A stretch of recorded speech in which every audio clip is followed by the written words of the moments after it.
আরোহী, এই আরোহী, দাঁড়া দাঁড়া, তোর সাথে কিছু কথা আছে। কি বলবি বল, জলদি, একটু কাজ আছে। বাপ্পা, আজ ক্লাস শেষ না করেই এত তাড়াহুড়ো করে চলে যাচ্ছিস, ব্যাপারটা কি? সে যাই হোক, তুই কি বলবি বল। হুম, ব্যাপারটা কি আজ বল তো। রেগে মেগে একদম ফায়ার হয়ে আছিস, হঠাৎ ক্লাস না করেই চলে যাচ্ছিস, কারণটা কি? কি বলবি বল, নয়তো গেলাম। আচ্ছা, বলছি, তোদের বাসায় যে ছেলেটা থাকে, কে ওই ছেলেটা রে? আমার ফুফাতো ভাই। কেন? আসলে তোর ফুফাতো ভাইকে আমার ভাল লাগে, প্রেম করতে চাইছিলাম, তাই আর কি। একটু যদি ফোন নাম্বারটা দিতিস বান্ধবী হিসাবে। এই শুনে আরোহী রিয়ার দিকে চোখ দুটো বড় বড় করে রাগী দৃষ্টিতে তাকিয়ে বলে উঠল, যা বলছিস আর যেন কখনো না শুনি। বান্ধবী বলে বেঁচে গেলি, ওর দিকে আর চোখ তুলে তাকাবি না, ওর থেকে দূরে দূরে থাকবি। মানে কি বলছিস তুই? রিয়া অবাক হয়ে জিজ্ঞেস করলো, এটা আমার লাইসেন্স করা মাল, হাত দিলে কেটে রেখে দিব আমার জিনিসে। শুধু এতটুকুই বলে দিলাম, বান্ধবী কে তখন চিনব না আর। রিয়ার কথাটা শুনে অবাক। তখন আরোহী আর কোনো উত্তর না দিয়ে সেখান থেকে দ্রুত চলে গেল। তারপর দ্রুত সেখান থেকে আরোহী সোজা একটা গাড়ি নিয়ে বাড়িতে চলে গেল। বাসায় ঢুকতেই সামনে তার আম্মু পড়ল। তখন সাথে সাথে আরোহী বলে উঠল, আম্মু, নীরব কোথায়? রুমেই আছে। কেন মা, কি হয়েছে? আর আজ এত তাড়াতাড়ি চলে আসলি যে? কোনো উত্তর না দিয়ে সোজা রুমে চলে গেল। গিয়ে দেখতে পেল নীরব বের হবে রুম থেকে।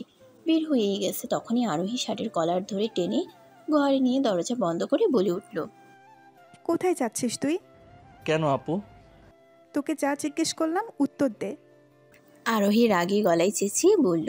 নীরব এমন রাগী চেহারা দেখে ভয় পেয়ে গেল আর বলতে লাগলো, একটু বন্ধুদের সঙ্গে ঘুরতে যাচ্ছি।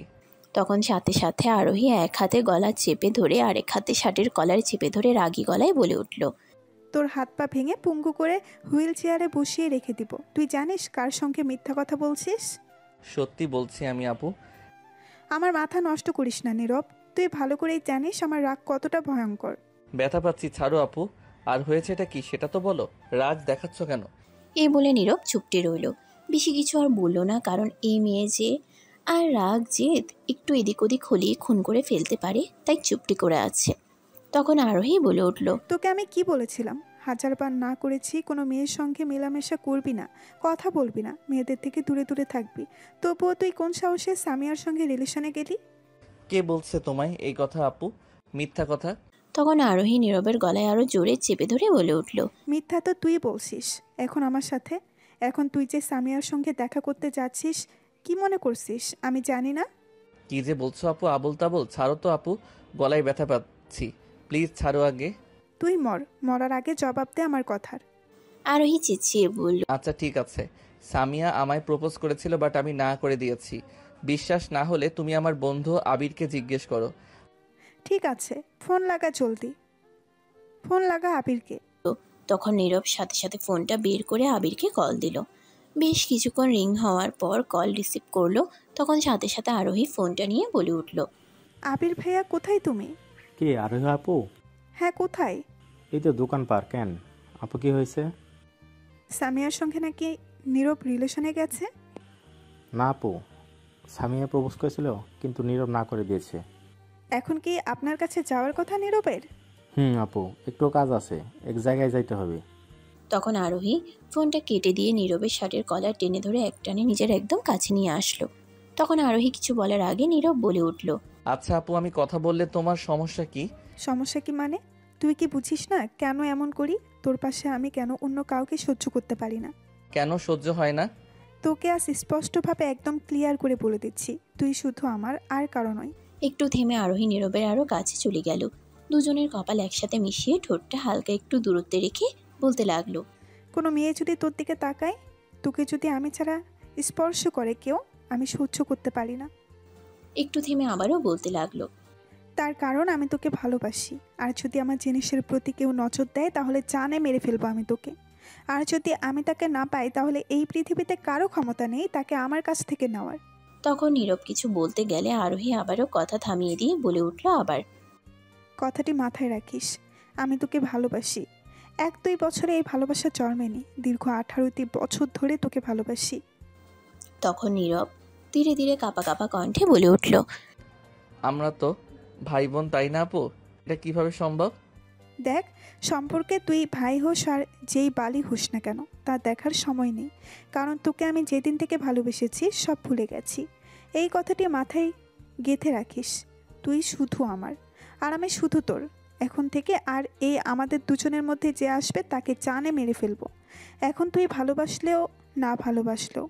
এই বলে আরোহী নীরবের ঠোঁটের সাথে তার ঠোঁটজোড়া এক করে দিয়ে লিপকিস করতে লাগলো। এইদিকে নীরব বোকার মতো তাকিয়ে আছে, কি বলবে ভেবেই পাচ্ছে না।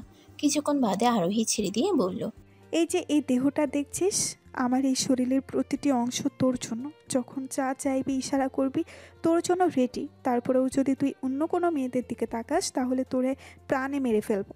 তখনই দরজার বাহির থেকে আরোহীর আম্মু ডাকতে লাগলো, কিরে, কি হয়েছে আবার তোদের? এই আরোহী, দরজা খোল। এই মায়াটা না খালি এই ছেলের সঙ্গে ঝগড়া লাগে, দরজা খোল। তখন আরোহী বলে উঠল, কখন আসবি তুই? একটু রাত হবে। ঠিক আছে, যা। রাতে তোর সাথে আরও হিসাব কিতাব বাকি আছে, কথা আছে। সোজা আমার রুমে চলে আসবি, একদম রেডি হয়ে। আমি তোর জন্য অপেক্ষা করব। আরোহীর কথা শুনে নীরব মনে মনে বলে, কি যে বলি, এই রাগজেদ সবই একতরফা, কারো হ্যাঁ বা না জবাবের অপেক্ষা করেই না। সে যা বলবে তাই সঠিক, তাই সব। একে তো বোন, আবার হচ্ছে দজ্জাল মেয়ে। এমন মেয়ের সঙ্গে নাকি করবে প্রেম? পরে দেখা যাবে, এই ব্যাপার নিয়ে ভাবা যাবে। আবিরের কাছে আগে যাই। তখন আরোহী নীরবকে ছেড়ে দিয়ে দরজা খুলে দিল। তখন তার আম্মু বলতে লাগলো, কি হয়েছে রে, তুই চেঁচামেচি করছিস কেন? তোমার জানতে হবে না, তুমি যাও। এই বলে আরোহী চলে গেল। তখন আরোহীর আম্মু নীরবকে গিয়ে জিজ্ঞেস করলো, বাবা তুই বল, কি হয়েছে? কিছু না ফুপু, অন্য একটা কারণে লম্বা কাহিনী পরে বলবো। ঠিক আছে, তুই রাগ করিস না বাবা। জানিস তো ওর রাগ কেউ কিছু বলতে পারে না। তুই বেশি মন খারাপ করিস না। না, করিনি। আর ফুপু, আজ একটু ফিরতে লেট হবে আমার। তোমরা খেয়ে নিও, আমি খেয়ে আসবো একেবারে। ঠিক আছে, যেখানে যাবি সাবধানে যাস। এই বলে নীরব বাসা থেকে বের হয়ে হাঁটতে লাগলো আবিরের উদ্দেশ্যে। চলুন এই ফাঁকে ছোট্ট করে পরিচয়টা দিয়ে ফেলি। আপনারা হয়তো কিছুই বুঝতে পারছেন না। গল্পের নায়কের নাম নীরব আহমেদ। এই নামের পরিচয় দেওয়ার মতো কিছুই নেই, তার কারণ তার মা বাবা কেউ বেঁচে নেই এই পৃথিবীতে। জন্মের আগে বাবা হারিয়ে ফেলছে, আর জন্মের 1 বছর পর মাকে হারিয়ে এতিম হয়ে গেছে হতভাগা ছেলে। একমাত্র দাদা ছিল বেঁচে, 4 বছর পর হঠাৎ দুনিয়া ছেড়ে চলে যায়। নানা নানি কেউ নেই পৃথিবীতে। এতিম হয়ে যখন রাস্তায় রাস্তায় ঘুরছিল, তখনই দুঃসম্পর্কের এই ফুফু নীরবকে নিয়ে আসে। নিজের ছেলে নেই বলে ছেলের মতোই এনে মানুষ করছে। নীরব তার ফুফুকে মায়ের চোখেই দেখে, কিন্তু আরোহীর হচ্ছে উল্টো। মা বাবার একমাত্র মেয়ে, অতি আদরে বিগড়ে গেছে। যেমন রাগ তেমনই জেদ, তাই তার মা বাবা কিছু বলে না। তার বাবা বিজনেস করে। সেই ছোট্টবেলা থেকেই নীরবকে পছন্দ করে আরোহী, ভালোবাসে, তা তো আপনারা শুনলেন, কিন্তু কখনো বলতে পারেনি। আজ অবশেষে বলে দিল। অন্য কারোর সাথে রিলেশনে জড়িয়ে যাচ্ছে বলে এখন দেখা যাক নীরব তা গ্রহণ করে নাকি আরোহীর ভালোবাসা। আরোহী নীরবের চেয়ে 4 বছরের বড়, ভার্সিটিতে পড়ে। নীরব লেখাপড়া করছে, পাশাপাশি টিউশনি করায় হাত খরচের জন্য। যদিও তার ফুপু সম্পূর্ণ খরচ দেয়, তবুও নীরব কাজ করে। নীরব হাঁটতে হাঁটতেই আবিরের কাছে দোকান পার চলে গেল। নীরব একটু মন খারাপ করেই হাঁটছিল। আবির তা লক্ষ্য করে কাছে গিয়ে বলে উঠল, কি হয়েছে রে, মন খারাপ মনে হচ্ছে? কোনো সমস্যা? রে, যে মানুষগুলো নিজের সন্তানের মতো করে আদর যত্নে ভালোবাসায় গেঁথে রেখেছে, তাদের মনে নিজের ছেলের মতো করে আগলে রেখেছে যত্নে, কোনো কিছুরই অভাব বুঝতে দেয়নি। সেই ছোট্টবেলা থেকে আমি এতিম, যে তা কখনো বুঝতে দেয়নি। হাত খরচের টাকা, লেখাপড়ার খরচ, পকেট খরচ, যখন যা চেয়েছি সঙ্গে সঙ্গে দিয়ে দিয়েছে। আজ তাদেরই মেয়ে এসে বলছে আমায় ভালোবাসে। কার কথা বলছিস? আরোহীর কথা?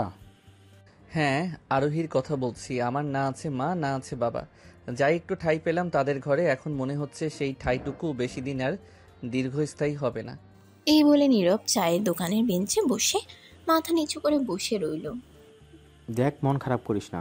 তখন নীরব দীর্ঘশ্বাস ফেলে বলতে লাগলো, তুই বল, আমি কি করে তার সাথে সম্পর্কে জড়াই? যারা আমায় ছোট্ট থেকে নিজের ছেলের মতো করে বড় করে তুলেছে, যারা নিজের ছেলের মতো করে মানুষ করছে, তাদের বিশ্বাস ভালোবাসার এই প্রতিদান দিব?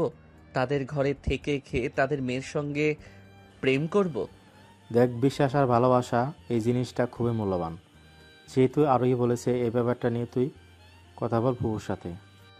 কি করে বলবো? এই কথাগুলো জানলে বিশ্বাস ভরসা ভেঙে যাবে আমার প্রতি। আমি যে তাদের ভালোবাসাটা পেয়েছি, নিজের ছেলের মতো যে ভালোবাসাটা দিয়েছি, এটা হারাতে চাই না।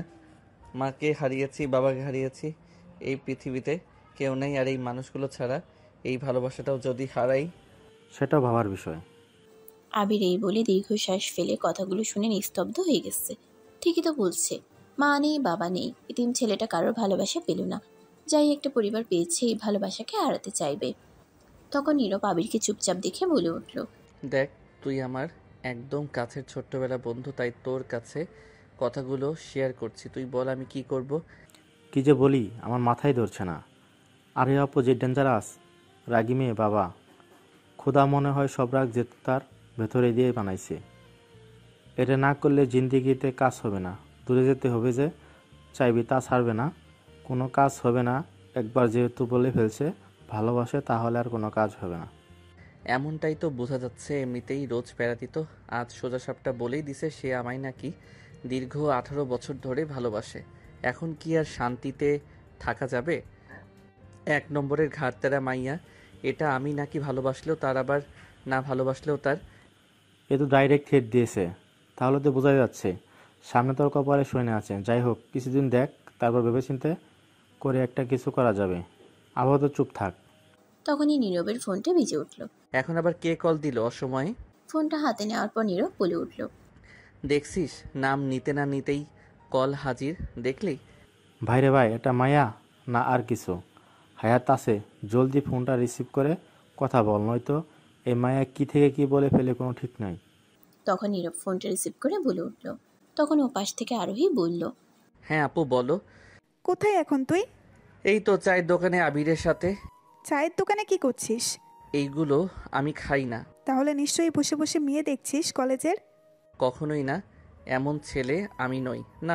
গুড, ভালো। শোন, যেই কারণে কল দিয়েছি তখনকার জন্য সরি, গলায় একটু জোরে চেপে ধরেছিলাম। সমস্যা নেই, রাগের মাথায় ধরছো, ইচ্ছাকৃতভাবে তো আর ধরো নাই, ব্যথা পাইনি। আচ্ছা শোন, তোকে একটা ফটো পাঠিয়েছি, এখন আর এই ফটোটা একা দেখিস। কি?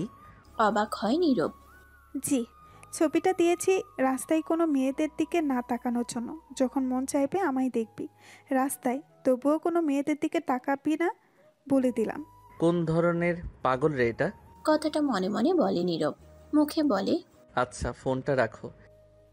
ঠিক আছে, সমস্যা হলে আমায় ফোন দিস, আর আমি 15-20 মিনিট পর পর কল দিয়ে খোঁজখবর নিব। ফোন রাখছি। এই বলে ফোনটা রেখে দিল আরোহী।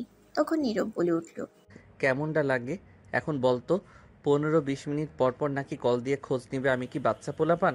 আহা কি ভালোবাসা মায়েরি, আফসোস আমার এমন একটা গার্লফ্রেন্ড যদি থাকতো। তাহলে যা না, গিয়ে তুই আরোহীর সাথে প্রেম কর।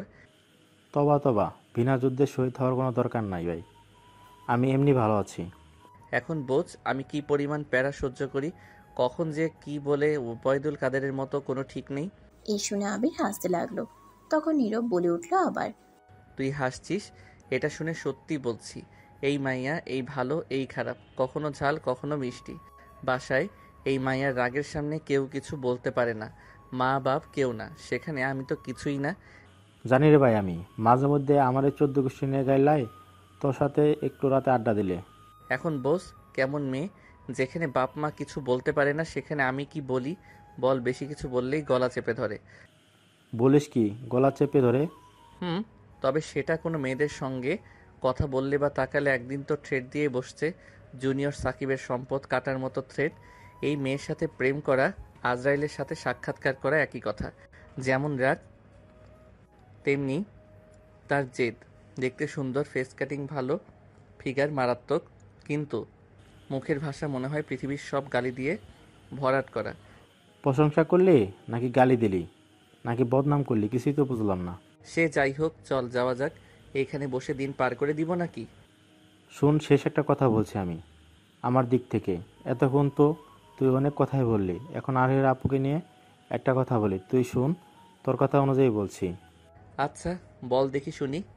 যে মানুষ দীর্ঘ 18টা বছর ধরে তোকে মনে মনে ভালোবেসে গেছে, ভালো লাগার পরেও প্রকাশ করেনি, এর আগে তার মানে এই নয় যে তার ভালোবাসা তোর জন্য ক্ষণিকের জন্য। এমন ভালোবাসা সবার কপালে জুটে না। দীর্ঘ 18টা বছর ধরে তোকে মনে মনে ভালোবেসে গেছে। তোকে পেরা দেওয়া, শাসন করা, রাগ জেদ দেখানো, এটা হচ্ছে তাকে হারানোর ভয়ে। মেয়ে মানুষ সব দুঃখ কষ্ট সহ করতে পারে, কিন্তু প্রিয় মানুষের পাশে অন্য কেউ বা তার আঘাত সহ করতে পারে না। যখনই শুনেছে সামিয়া তোকে প্রপোজ করে দিয়েছে, তার মাথা নষ্ট হয়ে গেছে। এই ভালোবাসার হারিয়ে যেতে দিস না। যেমনটি তুই চিন্তা করছিস, হয়তো সেও কোনো কিছুর ভয়ে এতদিন তোকে তার মনের কথাগুলো বলতে পারেনি। যখন দেখছে না বললে হারিয়ে ফেলবে, তখনই বলে দিয়েছে। আচ্ছা সত্যি করে বলতো, তোর কি আরোহের প্রতি একটু ফিলিংস আসেনি? নীরব নিশ্চুপ হয়ে চুপচাপ দাঁড়িয়ে রইল। তখন আবির বলে উঠল, দেখ ভাই, এখন তোর ইচ্ছে, তোর সিদ্ধান্ত, আমি শুধু আমার কথাগুলো বললাম। বেশ কিছুক্ষণ পর নীরব চুপচাপ থেকে বলে উঠল, দেখ, আমি যে তাদের ভালোবাসাটা পেয়েছি, তাদের কাছ থেকে নিজের ছেলের মতো যে ভালোবাসাটা দিয়েছে, তারা আমায়, এটা আমি হারাতে চাই না। মাকে হারিয়েছি, বাবাকে হারিয়েছি, এই পৃথিবীতে কেউ নেই আর আর এই মানুষগুলো ছাড়া। আচ্ছা থাক, এইগুলো কথা বাদ দে। যাই হোক, কিছুদিন দেখ, তারপর ভেবে চিন্তা করে একটা কিছু করা যাবে। আপাতত চুপচাপ থাক। আর ওই আপুর সামনে এখন চল, যাওয়া যাক। এই বলে আবির আর নীরব চায়ের দোকান থেকে বের হয়ে হাঁটতে লাগলো। তখনই আবার ফোনটা বেজে উঠল। হাতে নিয়ে দেখলো আরোহী। তখন ফোনটা রিসিভ করার পর আরোহী সঙ্গে সঙ্গে বলে উঠল, কি ব্যাপার, তুই এখনো আমার ফটোটা দেখলি না কেন? তার মানে রাস্তায় অন্য কোনো মেয়েদের দিকে তাকিয়ে তাদের চেহারা ফিগার দেখে বেড়াচ্ছিস? আরে আমি আবিরের সাথে কথা বলছিলাম, তাই দেখতে পারিনি। আর কি সব উল্টাপাল্টা কথা বলছো? তুমি তো বললে একা দেখতে একা হয়ে নেই, তারপর তো দেখবো। ও ঠিক আছে, তাহলে একা হয়ে তারপর দেখিস। ঠিক আছে। আর হ্যাঁ, সাবধানে ফটোটা দেখিস। নিজেকে কন্ট্রোলে রাখতে না পারলে চলে আসবে আমার কাছে। এই বলে হাসতে লাগলো আরোহী। তখন নীরব বলে উঠল, ঠেকা পড়ছে তোমার কাছে যাওয়ার? কি বললি তুই? না মানে আমি বাহিরে আছি না, তাই আর কি, রাতে তো আসছি, তাই না। এখন ফোনটা রাখো। ঠিক আছে, বাই। এই বলে আরোহী ফোন রেখে দিল। তখন নীরব বলে উঠল, এত প্যারা ভাল লাগে কার বল? আচ্ছা, কিসের ফটোর ব্যাপারে কথা বলছিলি রে? জানি না, রুহি আপু বললো একটা ফটো পাঠিয়েছে একা দেখতে। বোঝা হয়ে গেছে বন্ধু, বোঝা হয়ে গেছে। প্রেম শুরু করার আগে কত কিছু দিচ্ছে, আবার দিবে। আবার দেয়ও নাকি বন্ধু কিছু? ওইদিকে আরোহী আর এইদিকে তুই, শালা মাইর খাবি কিন্তু এখন। আচ্ছা, মারা লাগবে না, চুপ হয়ে গেলাম, যা। তোকে তো বললাম আরোহীর সাথে সম্পর্ক করা সম্ভব। যারা নিজের ছেলের মতো করে মানুষ করছে, তাদের মেয়ের সঙ্গে এমন কাজ অসম্ভব। আমি গর্ব করে যেখানে বলি, মা বাবা হারানোর পর তারা যেভাবে যত্নে রেখেছে নিজের ছেলের মতো, সেখানে এই কাজ অসম্ভব আমার দ্বারা আরোহীর সাথে। বন্ধু, কথাটা না বলে থাকতে পারলাম না। এই যে এত গর্ব করে বলেছিস না কথাগুলো, বেশি গর্ব করিস না। কেন রে? এই দুনিয়ায় কেউ স্বার্থ ছাড়া পাশে থাকে না। তুই যাদের নিয়ে গর্ব করছিস, এরা কিন্তু তোর আসল মা বাবা না। তাতে কি হয়েছে? তাতে কি হয়েছে? পর কিন্তু পর হয়, আপন হয় না। কথাগুলো তোর কাছে শুনতে খারাপ লাগছে হয়তো, কিন্তু একটা গর্ব করা উচিত নয়। একটু ভালোবাসা পেয়ে গলে যাস না। মানুষের চেহারা পাল্টাতে সময় লাগে না। শুন বন্ধু, সেই ছোট্টবেলা থেকে জানিস, যখন জন্মের আগেই বাবা মাকে হারালাম, তখন আমি মায়ের গর্ভে, তারপর যখন পৃথিবীতে আসলাম, তখন মায়ের ভালোবাসা থেকে বঞ্চিত হলাম। আর যখন বুঝতে শিখলাম, বুঝ হলো, তখন মা বাবা সবাইকে হারিয়ে আমি রাস্তায় রাস্তায় ঘুরে বেড়াতাম আর কাঁদতাম। নীরব কথাগুলো বলতে গিয়ে চোখে পানি চলে আসলো। তখন চোখের পানি মুছে বলতে লাগলো, শোন, জানিস বন্ধু, রোজ দেখতাম সবার মা কত আদর করে খাইয়ে দিচ্ছে নিজ হাতে। জানিস আমার আফসোস হতো, এই হাতের খাওয়াটাই যে আমার ভাগ্যে ছিল না। দুপুর হলে দেখতাম কত মা তার সন্তানকে গোসল করিয়ে সুন্দর সুন্দর পোশাক পরিয়ে দিচ্ছে, আর আমি তখন গোসল ছাড়া রাস্তায় রাস্তায় ঘুরে বেড়াতাম, কারণ আমার মা নেই রে ভাইকে গোসল করিয়ে দিবে। বাজারে দেখতাম কত বাবা তার সন্তানকে কাঁধে বসিয়ে নিয়ে ঘুরছে, হাত ধরে হাঁটছে, ঘুরছে, চকলেট আইসক্রিম কিনে খাওয়াচ্ছে, আর আমার ভাগ্যে বাবাটাই ছিল না, কাঁধে নেওয়ার আগেই খোদা নিয়ে গেছে। তখন নীরব একটু থেমে চোখের কোণে আসা পানিগুলো মুছে বলতে লাগলো, মানুষের কাছ থেকে চেয়ে চেয়ে খেতাম, মাঝে মধ্যে খাবারও কপালে জোটেনি। কেউ একটা বারের জন্য বলেনি বাবা আয় খাইয়ে দেই, কেউ একটা বার বলেনি বাবা আয় গোসল করিয়ে দেই, কেউ কাঁধে নিয়ে দোকানে নিয়ে চকলেট আইসক্রিম কিনে দেয়নি, কেউ না। কত না খেয়ে ঘুরে ফিরেছি রাস্তায় রাস্তায়। রোজ রোজ কবরের কাছে গিয়ে কাঁদতাম, যদি মা বাবাকে ফিরে পাওয়ার জন্য। এটা তুই বুঝবি না রে ভাই, কারণ তোর মা বাবা আছে। এই বলে নীরব একটু থেমে দীর্ঘশ্বাস ফেলে বলতে লাগলো, আজ তোর মা আছে বলেই বাড়ি ফিরে মা বলে ডাকতে পারিস, আর এই আমায় দেখ, বাড়ি ফিরে মায়ের ফটো দেখে নীরবে নিস্তব্ধতায় কাঁদতে হয়। আবির কথাগুলো শুনে নিস্তব্ধ হয়ে চুপটি করে রইল। উত্তর দেওয়ার মতো তার কোনো ভাষা নেই। তখন নীরব বলে উঠল, আজ তোর বাবা আছে বলেই তার ছায়ায় আশ্রয়ে আছিস, ভালোবাসা পাচ্ছিস বাবার, আর বাবা বলে ডাকতে পারিস। আর আমায় দেখ, বাবা বলে ডাকার মতো সেই মানুষটাই নাই। মা হারা বাবা হারা এতিম আমি। তুই তো বাড়ি গিয়ে তোর মা বাবার মুখটা ঠিক দেখবি, আর আমি কাকে দেখব রে বল? আমার তো মা বাবা কেউ নেই, আর আমি ডাকলে কবরের পাশে যেতে হয়। যার মা বাবা নেই তার এই পৃথিবীতে আপন বলতে কেউ নেই, আর যার আছে সেই পৃথিবীতে সবচেয়ে ধনী, কারণ তাদের ভালোবাসার উপরে কিছু নেই। এই বলে নীরব চোখের পানি মুছে নিল। তখন আবির নীরবকে জড়িয়ে ধরে বলল, শরীরে ভাই ক্ষমা করে দিস, সত্যি মা বাবা থাকতেও আজ আমরা মূল্য দিতে পারি না। এখন এই মানুষগুলোই আমার কাছে সব। যেমনই হোক একটু ভালোবাসা তো পেয়েছি। কি বলবো, সত্যি ভাষা নেই। আমার বন্ধু, আমি সত্যি ভাগ্যবান তোর মতো বন্ধু পেয়ে। আচ্ছা এই কথা বাদ দে, এখন দিন পার কি এইখানেই করে দিব নাকি এইগুলো কথা বলে? আচ্ছা ঠিক আছে চল। কোথায় যাবি এখন? বাইক কিনতে কলেজে যাওয়া আসা অসুবিধা হয়, তাই বাবাকে বলছি টাকা দিয়ে দিল, তোকে নিয়ে যেতে পারবো দুজনের সঙ্গে। এটা তো খুশির খবর, যাক ভালোই হলো, চল তাহলে। চল জলদি। তারপর সেখান থেকে আবির আর নীরব একটা গাড়ি নিয়ে সোজা চলে গেল শোরুমে। গিয়ে একটা বাইক কিনে কিছুক্ষণ ঘোরাঘুরি করে রেস্টুরেন্টে গিয়ে নীরবকে ট্রিট দিল। খেয়ে আবিরের বাসায় গেল। সেখানে কিছু সময় কাটিয়ে চলে আসলো বাহিরে। তারপর বাহিরে আড্ডা দিয়ে রাত 12টার দিকে বাসায় রওনা হলো। এর মধ্যে আরোহী 100 কল দিয়েছে জলদি বাসায় ফিরতে। সবাই ঘুমিয়ে গেছে, সে অপেক্ষা করছে। বাসায় ফেরার সময় মনে পড়লো আরোহীর ফটোটার কথা, যেটা পাঠিয়েছিল একা দেখতে বলছে। তখন নীরব ভাবলো দেখা যাক কি ফটো, না দেখলে আবার জ্বালা। যদি জিজ্ঞেস করে তখন যদি না বলে তাহলে পরে কি হবে নিজেও জানে না। তাই সঙ্গে সঙ্গে হোয়াটসঅ্যাপে গেল। গিয়ে চেক করতেই দেখে আসলে এটা ফটো না, একটা 30 সেকেন্ডের ভিডিও। নীরব ভিডিওতে ক্লিক করতেই দেখলো আরোহী একটা শাড়ি পরা, ব্ল্যাক কালার, দারুণ লাগছিল। এমনিতেই সুন্দর মানুষ, তার উপর আবার পরেছে ব্ল্যাক কালারের শাড়ি, অসম্ভব রকমের সুন্দর লাগছিল। চোখে কাজল, কপালে কালো ছোট্ট একটা টিপ, হাতে ম্যাচিং করা চুড়ি, সেম কালার ব্লাউজ। তখনই ভিডিওতে শুরু হলো দুষ্টামি আরোহীর। সে শাড়ির আঁচলটার সাথে সাথে ফেলে ক্যামেরাটা দূরে নিয়ে কোমরের দিকে ঘুরালো, আর আস্তে আস্তে উপরের দিকে উঠতেই নীরব ভিডিওটা দেখা বন্ধ করে দিয়ে ডিলিট করে দেয়। এই মাইয়ার কি মাথায় তার সব কয়টাই সিরা নাকি আল্লাহ জানে। এখনই এই অবস্থা, সামনে কি হয় কে জানে। যাই হোক, আমায় ভুলে গেলে চলবে না, দূরে দূরে থাকতে হবে। বাসায় গেলে কি হয় আজ আল্লাহ জানে। এই বলে নীরব দ্রুত হাঁটা শুরু করলো। বেশ রাত হয়ে গেছে, তাই বেশ কিছুক্ষণের মধ্যেই বাসায় পৌঁছে গেল। গিয়ে কলিং বেল বাজাতেই গেটের দরজা এসে আরোহী খুলে দিল আর বলে উঠল, এত লেট হলো কেন আসতে? তুই ঘরে আয়, তারপর বুঝাচ্ছি। আমি তো বলেই গেলাম লেট হবে, আবার তোমাকেও বলে দিলাম কি আবির বাইক কিনেছে তাই লেট হলো আসতে। এই বলে নীরব বাসার ভেতর ঢুকতেই লক্ষ্য করে দেখলো আরোহী সেই শাড়িটাই পরে আছে, সেম সাজে। তখন আরোহী সঙ্গে সঙ্গে হাতটা ধরে বলে উঠল, তোর সাথে বহু হিসাব কিতাব বাকি, তোর কথা পরে শুনবো, আগে আমার সাথে আয়। এই বলে আরোহী রুমে টানতে টানতে নিয়ে গেল। নিয়ে গিয়ে দরজা বন্ধ করে সাথে সাথে লাইট নিভিয়ে দিল। তা থেকে নীরব প্রচণ্ড ভয় পেয়ে গেল আর বলতে লাগলো, কি করছো আপু? দরজা বন্ধ করে লাইটটা অফ করলে কেন? মাথাটা কি খারাপ হয়ে গেছে নাকি? দরজা খোলো আর লাইট অন করো। তখন আরোহী কোনো উত্তর না দিয়ে সঙ্গে সঙ্গে নীরবকে ধাক্কা দিয়ে দেয়ালের সঙ্গে চেপে ধরলো আর একদম নীরবের কাছে গিয়ে কাঁপা কাঁপা কণ্ঠে বলতে লাগলো।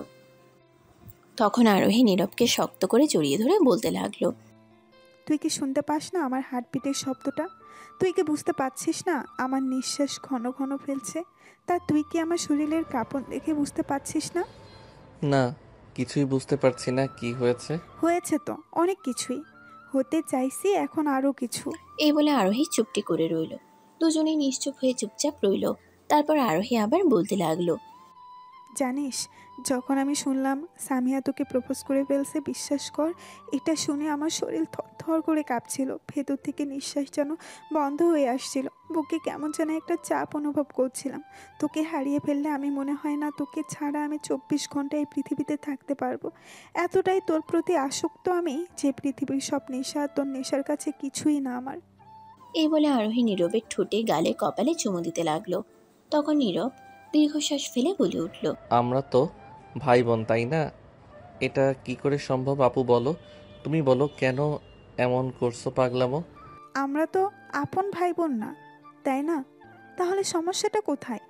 আর আমি তো ভাই মনে করি না। কি মনে করে বল? আরোহী একটু থেমে নীরবকে আরো শক্ত করে জড়িয়ে ধরে বলতে লাগলো। জানিস, যেদিন এই বাড়িতে তুই প্রথম আসলি সেদিন তোকে প্রথম দেখায় আমার তোকে ভালো লেগে গেছিল। তারপর যতদিন যেতে থাকলো তোর প্রতি আমার ভালো লাগা বাড়তে থাকলো। আর এই ভালো লাগা থেকে এক পর্যায়ে ভালোবেসে ফেলছি তোকে আমি। নিজের মনকে কত বোঝানোর চেষ্টা করলাম, সবশেষে আমি ব্যর্থ হয়ে গেলাম ভালোবাসার কাছে। তবুও কখনো কোনো দিন এর আগে প্রকাশ করিনি। মনে মনে ভালোবেসে গেছি তোকে আমি, কিন্তু আমি আর পাচ্ছি না, পাগলের মতো হয়ে যাচ্ছি। তোকে একটা মুহূর্ত না দেখে থাকতে পারছি না। এক মুহূর্তের জন্য মাথা থেকে তোর চিন্তা ভাবনা সরাতে পারছি না। প্লিজ আমায় ছেড়ে যাস না, তোকে অনেক ভালোবাসি। নীরব কথাগুলো শুনে নিস্তব্ধ হয়ে গেছে, কি বলবে ভেবেই পাচ্ছে না। এই ফাঁকে তখনই আরোহী রহস্যময় মুচকি একটা হাসি দিয়ে নীরবকে খাটের কাছে নিয়ে ধাক্কা দিয়ে ফেলে দিল। নীরব উঠতে চেষ্টা করলে আরোহী বাধা দিয়ে আবারও শুয়ে দিল। তারপর আরোহী জলদি সোজা নীরবের বুকের উপরে উঠে বসে পড়ল আর শাড়ির আঁচলটা ফেলে দিল। বাঁধা চুলগুলো ছেড়ে দিয়ে ধীরে ধীরে নীরবের ঠোঁটের দিকে এগিয়ে গিয়ে ঠোঁটের সাথে তার ঠোঁট জোড়া এক করে দিয়ে লিপকিস যেই করতে যাবে তখনই নীরব ধাক্কা দিয়ে সরিয়ে দিল।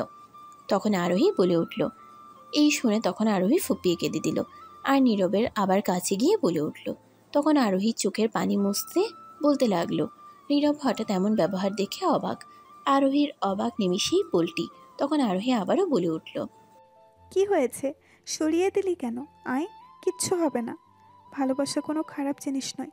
আমি কি দেখতে খারাপ? আমার মধ্যে কি কমতি আছে বল, যে কারণে তোর ভালোবাসতে সমস্যা? কেন ভালোবাসা দিচ্ছি না? একটু ভালোবাসাটাই তো চাইছি। প্লিজ আপু, তোমার কাছে হাত জোর করে বলছি, আমার দ্বারা তোমাকে ভালোবাসা সম্ভব নয়। কারণ যে পরিবার আমায় রাস্তা থেকে নিয়ে এসে নিজের সন্তানের মতো করে মানুষ করছে, ভালোবাসা দিয়ে আগলে রেখেছে, আমি চাই না সেই ভালোবাসা হারাতে। আমরা আপন বলতে কেউ নেই, মা বাবা কেউ না। তোমরা ছাড়া যদি বেশি জোরাজোরি করো তাহলে আমি ঘর ছেড়ে চলে যাব। এই বলে হাসতে লাগলো আরোহী আর হাসতে হাসতে আবারও বলে উঠল। এমন বলিস না, তোকে ছাড়া আমি থাকতে পারবো না। আমি অনেক ভালোবাসি, তুই একবার রাজি হয়ে যা, তারপর দেখ না আমায় ভালোবাসায়। কখনো সম্ভব নয়। বেশি জোরাজোরি করলে আমি ঘর ছেড়ে চলে যাব। দূর বাল, যা। ভালো করে বললে কোনো শালাই বোঝে না, কত সুন্দর করে বুঝালাম বুঝাই না। সোজা আঙুলে ঘি না উঠলে আঙুলটা একটু বাঁকাতে হয়। এই তুই কি মনে করছিস? হ্যাঁ, নিজেকে থাপড়াইয়া দাঁত ফেলে দিব। ভালো করে বললে কি কথা কানে যায় না?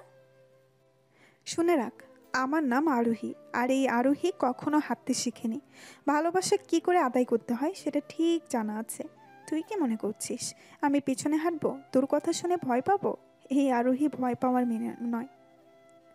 এই আরোহী ভয় পাওয়ার মেয়ে নয়। আমিও দেখি তুই কতক্ষণ আমায় না ভালোবেসে থাকতে পারিস। প্রয়োজন হলে জোর করে ভালোবাসা নিব, তোর যা হবার হোক। তুই এটা ভাবিস আমি তোকে ছেড়ে দেব? তোর প্রতি আমার 1-2 দিনের ভালোবাসা না, দীর্ঘ 18টা বছর ধরে ভালোবাসি। আমি জানতাম তুই সহজে রাজি হবি না, কারণ তোর কাছে মা বাবার ভালোবাসাটাই আগে। তুই তো মায়ের ভালোবাসা, বাবার ভালোবাসা পাসনি, তাই তাদের ভালোবাসা পেয়ে আমায় না করছিস। তাই একটু অন্যরকমভাবে আজ ট্রাই করছিলাম রাজি হওয়ার জন্য। তুই বুঝতে পারছিস না? তুই মনে করছিস ভালোবাসলে সমস্যা হবে, সব হারিয়ে যাবে। এই ধারণা তোর ভুল প্রমাণ করবো আমি আজ। যা, আগামীকাল থেকে তোরে কি করি আমি দেখ। ততদিন পর্যন্ত না রাজি হবে ততদিন পর্যন্ত থাক, আর বললাম না, যা ঘরে যা। নীরব কোনো উত্তর না দিয়ে সেখান থেকে সোজা রুমে চলে আসলো। তখন আরোহী নিজের ফোনটা নিয়ে কাউকে কল দিয়ে বলতে লাগলো। কাজ হলো না রে বান্ধবী, ট্রাই করলাম, ওর দেহের প্রতি কোনো লোভ নেই। তাহলে যেটা বলছিলাম সেটাই কর, এর পরেরটা। ঠিক আছে, আমিও ছেড়ে দিব না, দেখি কেমনে রাজি না হয়ে থাকতে পারে। আচ্ছা, তুই তোর বাবা মাকে বলতে পারিস না পছন্দ করার কথা নীরবকে? যদি রাজি হয় তাহলে তো আরও ভালো। দেখ, এখনও ও আমায় ভালোবাসেনি, গিয়ে যদি বলি তাহলে কাজ হবে না। বাবা রাজি না থাকলে বা একজন রাজি না থাকলে এই ব্যাপারে নীরব শুনলে সঙ্গে সঙ্গে বাড়ি থেকে চলে যাবে, আর এটা আমি চাই না। যদি ও রাজি হয় তখন গিয়ে যদি দুজন একসঙ্গে বলি, তাহলে যদি রাজি নাও হয় তাহলে সমস্যা নেই, বিয়ে করা যাবে, এখন তা সম্ভব নয়। বুঝতে পারছি, ঠিক আছে। আগামীকাল তোর সাথে কিছু কথা আছে, ভার্সিটি আসিস তখন বলবো। ঠিক আছে, ফোন রাখছি, এখন একটু কাজ আছে। এই বলে আরোহী ফোনটা রেখে ঘরের লাইট অন করে বলে উঠল। তুই দেখ আমি কি করি খালি। এদিকে নীরব রুমে গিয়ে ফ্রেশ হয়ে কাপড় চেঞ্জ করে বিছানায় গিয়ে সরে পড়ল। তখনই ফোনে হোয়াটসঅ্যাপ থেকে মেসেজ আসলো। চেক করে দেখলো আরোহী মেসেজ দিয়েছে। চেক করে গিয়ে দেখলো একটি ফটো। তা দেখতেই চোখ ধরে ফেললো সাথে সাথে। নাউজুবিল্লাহ আস্তাগফিরুল্লাহ। এই মায়ার মাথা কি একেবারেই গেছে? আসলে বাজে কিছু না, শাড়ির আঁচলটা ফেলে ফটো তোলা। একটু বাজে ইঙ্গিতে ছবি তুলে পাঠিয়েছে। তখন নীরবকে তার ফটো সিন করতে দেখে সাথে সাথে আরোহী লিখে পাঠালো। এটা তো শুরু, একটু অপেক্ষা কর, আরও কিছু আসছে। তখন নীরব আরোহীকে ব্লক করে ফোনে ডাটা অফ করে ঘুমিয়ে গেল। সকালে যখন চোখ খুললো তখন নিজেকে বাঁধা অবস্থায় দেখলো। একটু ভালো করে চোখ খোলে তারপর আশেপাশে লক্ষ্য করে দেখতে পেল ঘরে কেউ নেই, দরজাটা খোলা। তখনই আরোহীকে দেখতে পেল রুমে আসছে হাতে কিছু একটা নিয়ে। রুমের ভেতর আসার পর আরোহী দরজা বন্ধ করে দিল। নীরব লক্ষ্য করে দেখতে পেল তার হাতে একটা ধারালো ছুরি, যেটা দিয়ে সেটা দিয়ে এদিকে আসছে। আর সেটা নিয়ে এদিকে আসছে। এসে পাশে বসলো নীরবের। তা দেখিয়ে নীরবের ভয় হতে লাগলো। এখন কি হয় তার সাথে। আরোহী নীরবের পাশে বসেই তার চুলগুলো আগে বেঁধে নিল। চুলগুলো বেঁধে তার ওনাটা ফেলে দিয়ে বড় করে একটা নিঃশ্বাস ফেলে নীরবের দিকে রাগী দৃষ্টিতে তাকালো। তা দেখে নীরবের বুঝতে আর বাকি রইল না তার কপালে আজ দুঃখ আছে। তখন আরোহী রহস্যময় একটা হাসি দিয়ে বলে উঠল। গুড মর্নিং জান, ঘুম ভেঙে গেছে? বাব্বাহ, এমনভাবে বলছে শয়তান সেরি, মনে হচ্ছে শয়তান অজু করে এসে সালাম দিচ্ছে। নীরব মনে মনে বলে। তখন নীরব নিজেকে সামলে ভয় না পাওয়ার ভান করে নিজেকে নর্মাল দেখে বলে উঠল। Good morning. কি হয়েছে আপু, হঠাৎ এত সকালে আমার রুমে? ও জানিস না বুঝি তুই কেন আমি এখানে? না আপু, কি হয়েছে? আর আমার হাত পা বাঁধালো কে? তখন আরোহীর রাগে ছুরিটা নীরবের বালিশে আঘাত করে বলে উঠল। আমি পাচ্ছি তোরে হাত পা? তোর এত সাহস হলো কি করে তোর আমায় ব্লক করার? আরোহী প্রচণ্ড রেগে মেগে ফায়ার হয়ে গেছে। এক নিমিষে এই কথাটা বলেই গলা চেপে ধরল। তা দেখে নীরব মনে মনে বলে। যা হালার পোহালা, কিছু বলার আগে চেইটটা ফায়ার হয়ে গেছে। তুই আইজা শেষ নিরইব্বা, আরও ব্লক কর। স্বাদ মিটিয়ে দিবে, এখন জন্মের ব্লক করাবে। তখন আরোহী আবারও বলে উঠল। তোকে যদি এখন আমি তোর শরীর থেকে চামড়া আলাদা করে ফেলি না, তাও আমার রাগ কমবে না। তুই ব্লক করছিস কোন সাহসে বল? কি যে বলি, এখন কোনো কথাই মন গলবে না। কেন যে ব্লক করতে গেলাম, ধুর। নীরব মনে মনে বলে। তখন নীরব মিথ্যার আশ্রয় নিয়ে বলল। আসলে আপু, প্রচণ্ড ঘুম ছিল রাতে, চোখে মেসেজ ডিলিট করতে গিয়ে মনে হয় ব্লক করে দিছি, না কি করছি জানি না, সরি। এই তোর কি মনে হয় আমি পাগল? হ্যাঁ, পাগল হলে তো ভালোই ছিল, তোমার থেকে পাগলই ভালো। ওইটা বলতেই আরোহী আরও রেগে গেল। তখন আরোহী আর কোনো কথা না বলে 3-4টা ঘুষি মারল নীরবকে। তারপর একটা বালিশ নিয়ে নীরবের মুখে বালিশ চেপে ধরলো বাংলা সিনেমার মতো। আর বলতে লাগলো। তোকে বালিশ চাপা দিয়ে মেরে ফেলবো। এই বলে শক্ত করে বালিশ চাপা দিয়ে ধরে রাখলো। কিছুক্ষণ পর বালিশটা মুখ থেকে সরিয়ে বলে উঠল। কি রে, মরছিস নাকি বাইসা আসিস? তোমার থেকে পাগলই অনেক ভালো। না, এখনো মরিনি, বেঁচে আছি। এটা বাংলা সিনেমা না যে বালিশ চাপা দিয়ে দিলেই ধরলেই মরে যাব। তখন নীরবকে বালিশ দিয়ে মারতে লাগলো আর বলতে লাগলো। কি রে, মরছিস নাকি বাইসা আসিস? কত বড় সাহস ব্লক করার! তুই ব্লক করছিস কোন সাহসে বল? সরি আপু, সত্যি বলছি, আমি জানি না কি করে ব্লক হলো। আরোহী ক্লান্ত হয়ে বসে পড়ল আর হাতে ধারালো ছুরিটা নিয়ে হাঁপাতে হাঁপাতে বলতে লাগলো। তুই মিথ্যা কথা বলছিস, তুই ইচ্ছে করে ব্লক করছিস তাই না? তখন নীরব ইমোশনাল ভাবে বলে উঠল। সত্যি বলছি, বিশ্বাস করো, তোমার কসম। এখন যদি বিশ্বাস না হয় তাহলে তো জোর করে বিশ্বাস করাতে পারবো না। আর আমি কে যে আমায় বিশ্বাস করবে? এই শুনে আরোহীর এক নিমিষেই রাগ থেকে মন খারাপে পরিণত হলো আর বলতে লাগলো। তুই জানিস কতটা কষ্ট পেয়েছি আমি? সারা রাত ঘুমাতে পারিনি। তুই শুধু আমার বাহিরেরটাই দেখলি, রাগ জেদটা এগুলো দেখলি, কিন্তু তোর জন্য যে কতটা ভেতরে ভালোবাসা জমে আছে এটা দেখছিস না? এই যে এত পাগলামি করি কেন? তোকে পাওয়ার জন্যই তো, একটু কাছে, কিন্তু তুই বারবার দূরে ঠেলে দিচ্ছিস আমায় কেন? তুমি বুঝতে পারছো না? বুঝতে তো তুই পাচ্ছিস না। মানুষ বলে নারী কাঁদে হারানোর আগে আর পুরুষ কাঁদে হারানোর পরে। তুইও এখন বুঝবি না। হারিয়ে গেলে ঠিক বুঝবি। এই বলে আরোহী একটু থেমে নীরবের একদম কাছে গিয়ে চোখে চোখ রেখে বলে উঠল, আমার চোখের দিকে তাকিয়ে দেখ, কতটা ভালোবাসা তোর জন্য আছে। কই, আমি তো কিছুই দেখি না। আন্ডার মতো গোল দুইটা চোখ ছাড়া। নীরব মজা করে বলল কথাটা। তুই কানা যে এই জন্যই দেখিস না। এই বলে দুইজনে চুপচাপ হয়ে গেল। কিছুক্ষণ পর আরোহী নিস্তব্ধতা ভেঙে বলে উঠল, জানিস কতটা যন্ত্রণা, কতটা কষ্ট হয় আমার এটা, তুই কোনো দিন বুঝবি না। ভেতরে ভেতরে তুমড়ে মুচড়ে শেষ হয়ে যাচ্ছি আমি এখন। আগেই ভালো ছিলাম, যেদিন থেকে তোকে ভালো লাগা থেকে ভালোবাসা শুরু করলাম আমার মধ্যে কোনো কিছুই তারপর আর খুঁজে পেলাম না। না খুঁজে পেলাম নিজের মনকে, না খুঁজে পেলাম আমি তোমাকে।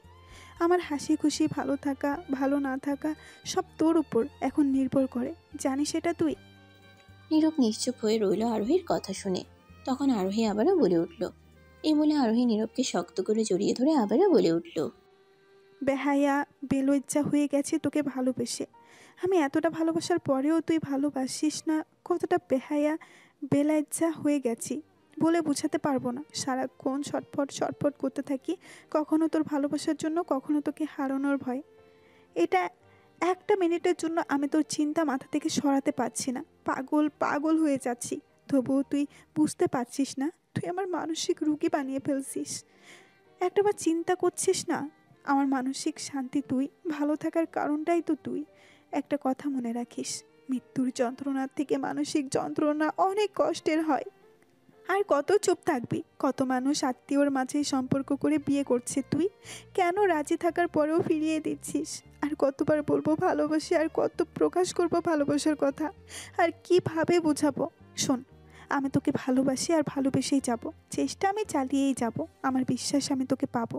তোর ভুল ধারণা আমি ভেঙে দিব, তোকে আমি প্রেমে ফেলবই, তুই যতই না করিস। এই বলে আরোহী নীরবের ঠোঁটের সাথে তার ঠোঁট জোড়া এক করে দিয়ে লিপকিস করতে লাগলো।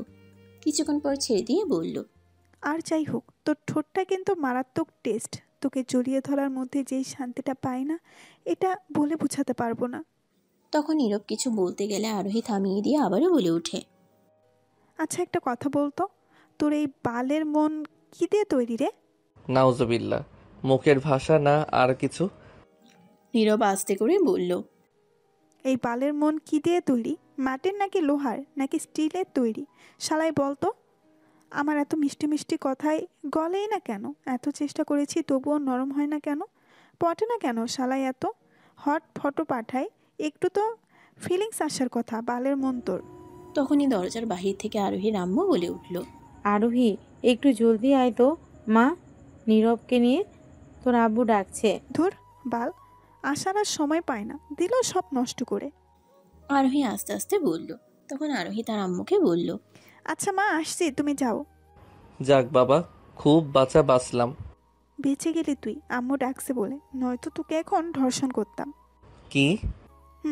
যাই হোক, পরের বার মিস হবে না, কনফার্ম। আর হ্যাঁ, আজ আমার সাথে যাবি তুই তোর কলেজে। না, আবিরের সাথে যাব।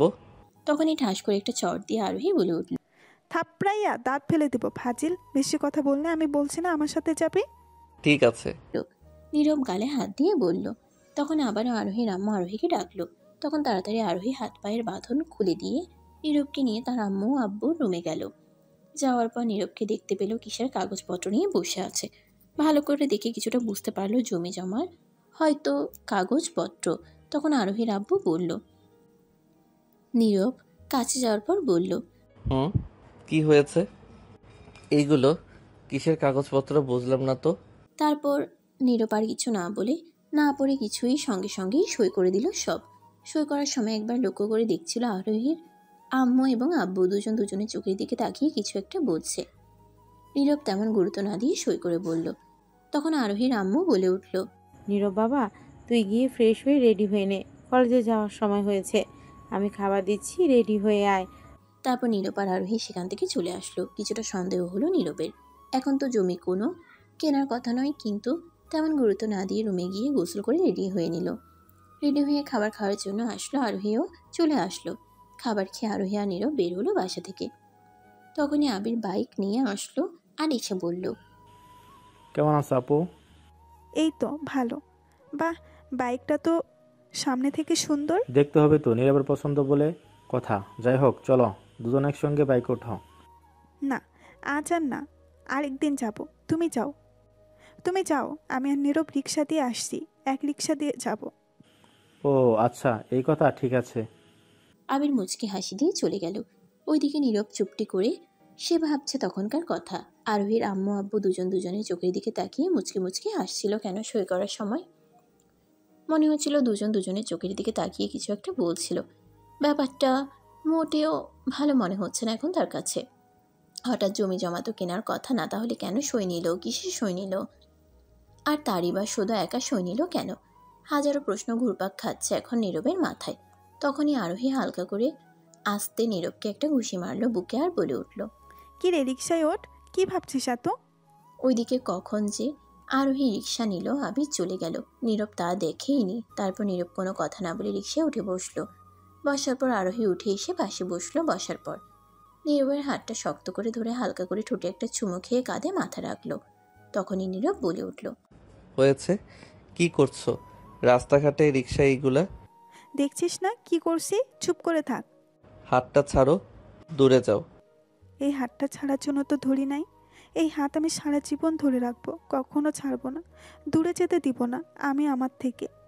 এই বলে নীরবের হাতে চুমু দিয়ে আবারও বলতে শুরু করলো, দেখবি একদিন চুল পেকে যাবে তোর, শরীর হারাবে শক্তি, চোখে মুখে ছড়িয়ে পড়বে বয়সের রেখা। তুই হয়তো তখন ঠিকভাবে হাঁটতে পারবি না, কিংবা কথা বলতেও সময় লাগবে অনেক, কিন্তু আমি থাকবো হাতে হাত রেখে, পায়ের পাশে বসে, তোর প্রতিটি নিঃশ্বাসের সাথী হয়ে। তুই আজ আমাকে না বুঝলেও আমি জানি একদিন তুই ঠিকই বুঝবি। এই অদৃশ্য ভালোবাসা, এই নিঃশব্দ প্রতীক্ষা, এই গভীর প্রতিজ্ঞা, জীবনের শেষ প্রান্তেও আমি একা ছাড়বো না তোকে। তুই আমার শুধু, আর আমি হব তোর শেষ আশ্রয়। এই বলে আরোহী নীরবের কাঁধে মাথা রেখে চুপটি করে চোখ দুটো বন্ধ করে হাতে হাত রাখলো। তারপর বড় করে একটা নিঃশ্বাস নিয়ে নিঃশ্বাসটা ফেলে বলে উঠল, এত ভালোবাসার লোভী আমি কেন হলাম তোর? এই লোভে রাগ হয়, জেদ হয়। আমারে আগলাইয়া রাখলে তোর কে হয়? আগলাইয়া রাখলে তো আমি শান্ত থাকি, এলোমেলো হই না, এমন পাগলামি করি না। কেন বুঝিস না? এরপর আর আরোহী কিছুই বলল না। চুপটি করে নীরবের হাতটা ধরে কাঁধে মাথা রেখে চোখ বুঝে রইল। নীরবের কলেজের কাছাকাছি যেতেই আরোহী তখন নীরবকে চুপচাপ হয়ে থাকতে দেখে বলে উঠল, আর কত চুপ করে থাকবি? ভালোবাসতে পারিস না আমায়? দিন দিন তোর প্রতি মায়া তো বেড়েই চলেছে। জানি না এর শেষ পরিণতি কি আছে আমার কপালে। কিরে, কিছু তো বল।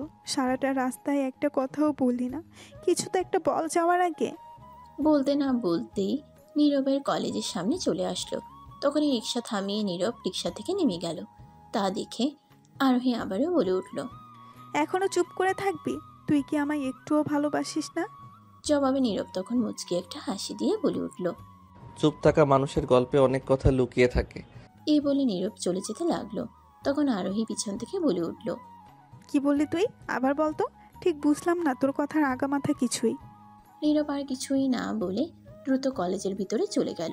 আর আরোহী এদিকে বলে উঠল, কি বললো? কিছুই তো বুঝলাম না কথার আগামাথা। এদিকে নীরব ভিতরে যেতেই দেখতে পেল আবিরকে। আবিরের কাছে যাওয়ার পর বলে উঠল, কিরে, একা একা ঘুরছিস কেন? তো কি করব, আমার তো আর তোর মতো প্রেমিকা নাই যে রিক্সা করে ঘুরবো। দূর বেড়া, কি যে বলিস না, আমার আবার প্রেমিকা কই থেকে আসলো? কেন আরোহী আপু? আরোহী আমার প্রেমিকা হলো কি করে শালা?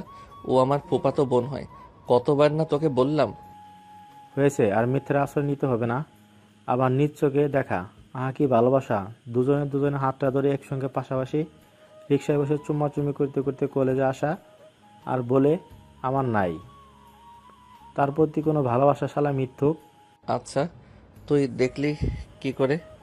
বাইকটা থামিয়ে সিগারেট কিনতে দাঁড়িয়েছিলাম, তখনই তোদের এই সিনেমাটা দেখেছিলাম। দেখ, আমি কিন্তু কিছুই করিনি। যা করার জোর করে আরোহী করছে। আর তুই তো জানিস। দেখ ভাই, একটা পাগলও বুঝবে তোদের একসঙ্গে চলাফেরা স্টাইল মেলামেশা দেখলে, যে কেউ বুঝবে।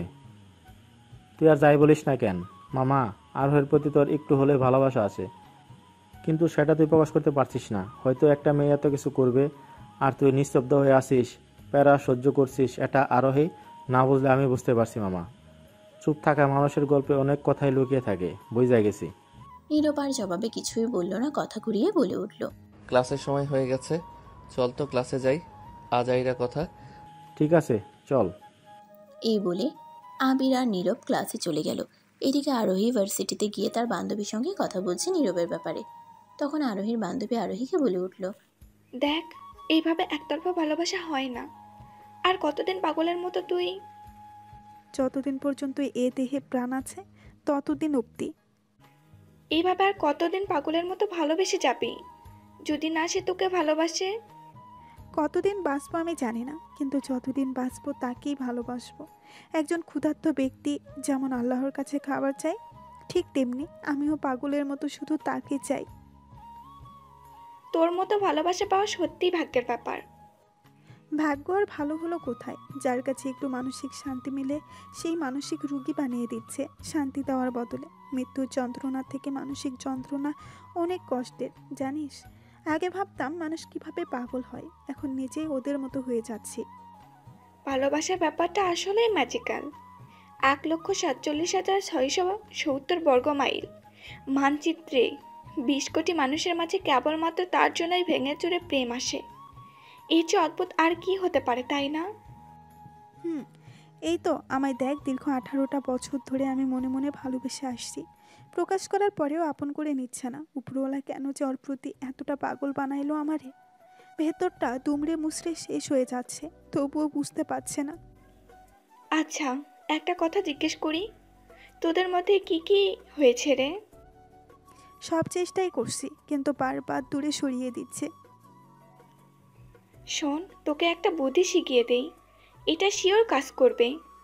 তোর স্পর্শে যেহেতু তার রেসপন্স নেই, তোর ছোঁয়ায় যেহেতু তার বাধা নেই, তার মানে দুর্বল সেও তোর প্রতি আছে। শোন। তখন আরোহীকে কিছু একটা বলল তার বান্ধবী।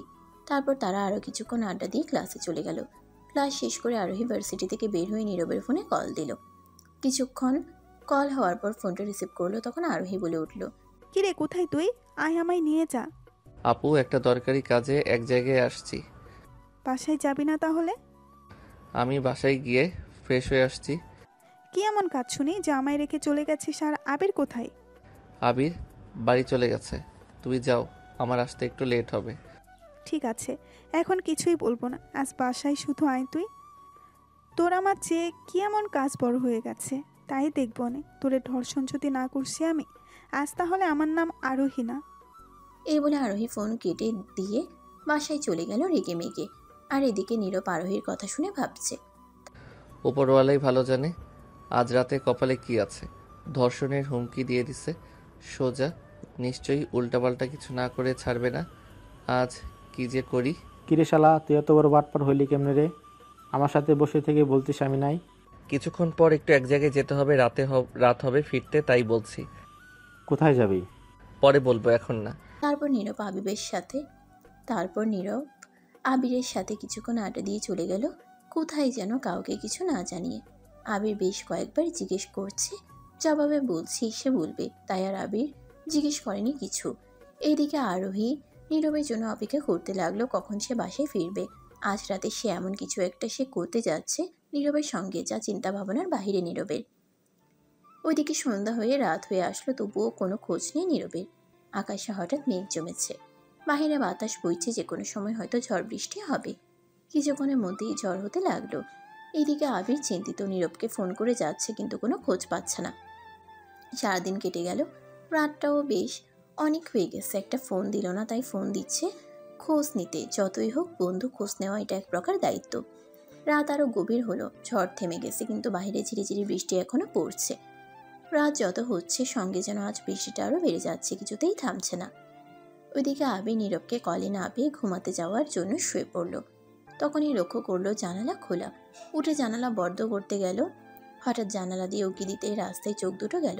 তখন দেখতে পেল তাদের বাসার নিচে কেউ একজন দাঁড়িয়ে আছে। অবাক হয়ে গেছে আবির, সময়ের দিকে একটু তাকিয়ে দেখতে পেল রাত 2টা বাজে। এত রাতে কে আসতে পারে, চোর নয় তো? তখন ভালো করে লক্ষ্য করে দেখতে পেল এটা আর কেউ না, নীরব দাঁড়িয়ে আছে বৃষ্টিতে ভিজে তার বাসার গেটের সামনে। তখন জলদি আবির দৌড়ে নিচে চলে গেল, গিয়ে গেটটা খুলেই নীরবের কাছে গিয়ে আবির বলে উঠল, আরে বন্ধু, তুই এত রাতে আমাদের বাসার নিচে কি করিস? তোকে কতগুলো কল দিয়েছি, ফোন বন্ধ কেন? কি হয়েছে তোর? তখন সঙ্গে সঙ্গে আবিরকে জড়িয়ে ধরে কেঁদে দিল আর বলে উঠল, এই দুনিয়ায় সবাই স্বার্থপর রে বন্ধু। যাদেরকে বাবা মা ভাবলাম তারাই আজ বাড়ি থেকে ঘাড় ধাক্কা দিয়ে বের করে দিল। আবির কথাটা শুনে যেন বিশ্বাস করতেই পারছে না। কি বলছিস তুই এগুলো? হ্যাঁ ঠিক বলছি রে বন্ধু। আচ্ছা, বৃষ্টিতে বাইরে দাঁড়িয়ে না থেকে ঘরে আয় তো শুনি কি হয়েছে।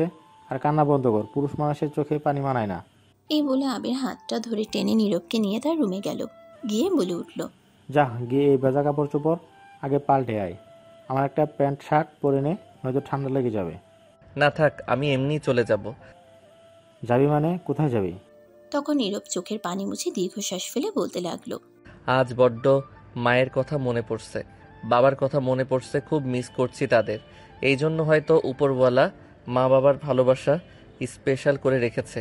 এই দুনিয়ায় প্রতিটি সেকেন্ড, প্রতিটা মিনিট, পদে পদে পা ফেলতে গেলে অনুভব করা যায় মা বাবা ছাড়া পৃথিবীতে নিঃশ্বাস নেওয়া কতটা কঠিন। আমার তো মাও নাই, বাবাও নাই। কারে চিৎকার করে ডাকবো? দুঃখ কষ্ট পেলে কাকে বলবো? কে বা বুঝবে এতিমের কষ্ট? অন্তত দুঃখের কথাগুলো না হয় মা বাবার কবরের পাশে গিয়ে বলি, কেমন আছি এই স্বার্থপর দুনিয়ায়। তুই জানিস এখন কয়টা বাজে? বাইরে প্রচণ্ড বৃষ্টি হচ্ছে। পাগল হয়ে গেছিস নাকি? এই ঝড় বৃষ্টি কিছুই না, যে ঝড় আমার ভিতরে বইছে। থাক না, ঝড় বৃষ্টি সমস্যা নেই, আমি যেতে পারবো। নীরব কান্না করে বলে উঠল। এই বলে নীরব নিশ্চুপ হয়ে নিস্তব্ধতায় কাঁদছে, যে কান্নায় তার রুহ অবধি কেঁপে উঠছে। ভেতর দিয়ে দুমড়ে মুচড়ে শেষ হয়ে যাচ্ছে। আজ চিৎকার করে কাঁদতে ইচ্ছে করছে তার, কিন্তু পারছে না। তখন আবির বলে উঠল, এখন কাঁদিস কেন? বলছিলাম না বেশি গর্ব করতে নাই? সেদিন তো খুব গর্ব করে বড় বড় কথা বলছিলি, এই সেই কত কিছু। এখন না, গিয়ে গর্ব করে বলা আরো। নীরব নিচের দিকে তাকিয়ে নিশ্চুপ হয়ে কোনো উত্তর না দিয়ে বসে আছে। তখন আবির বলে উঠল আবার, আচ্ছা তুই যাবি ভালো কথা, আবার তো গিয়ে ভেজা কাপড় চোপড় পাল্টে আয় শুনি কি হয়েছে, তারপর না হয়ে যাবি। তারপর আবির জোর করে একটা প্যান্ট শার্ট নীরবের হাতে দিয়ে চেঞ্জ করে আসতে বলল। নীরব বাধ্য হয়ে আবিরে দেওয়া শার্ট প্যান্ট পরে আসলো। আসার পর বসার পর বলল, কি হয়েছে বলতো কাহিনী। এরপর নীরব ধীরে ধীরে বলতে শুরু করলো।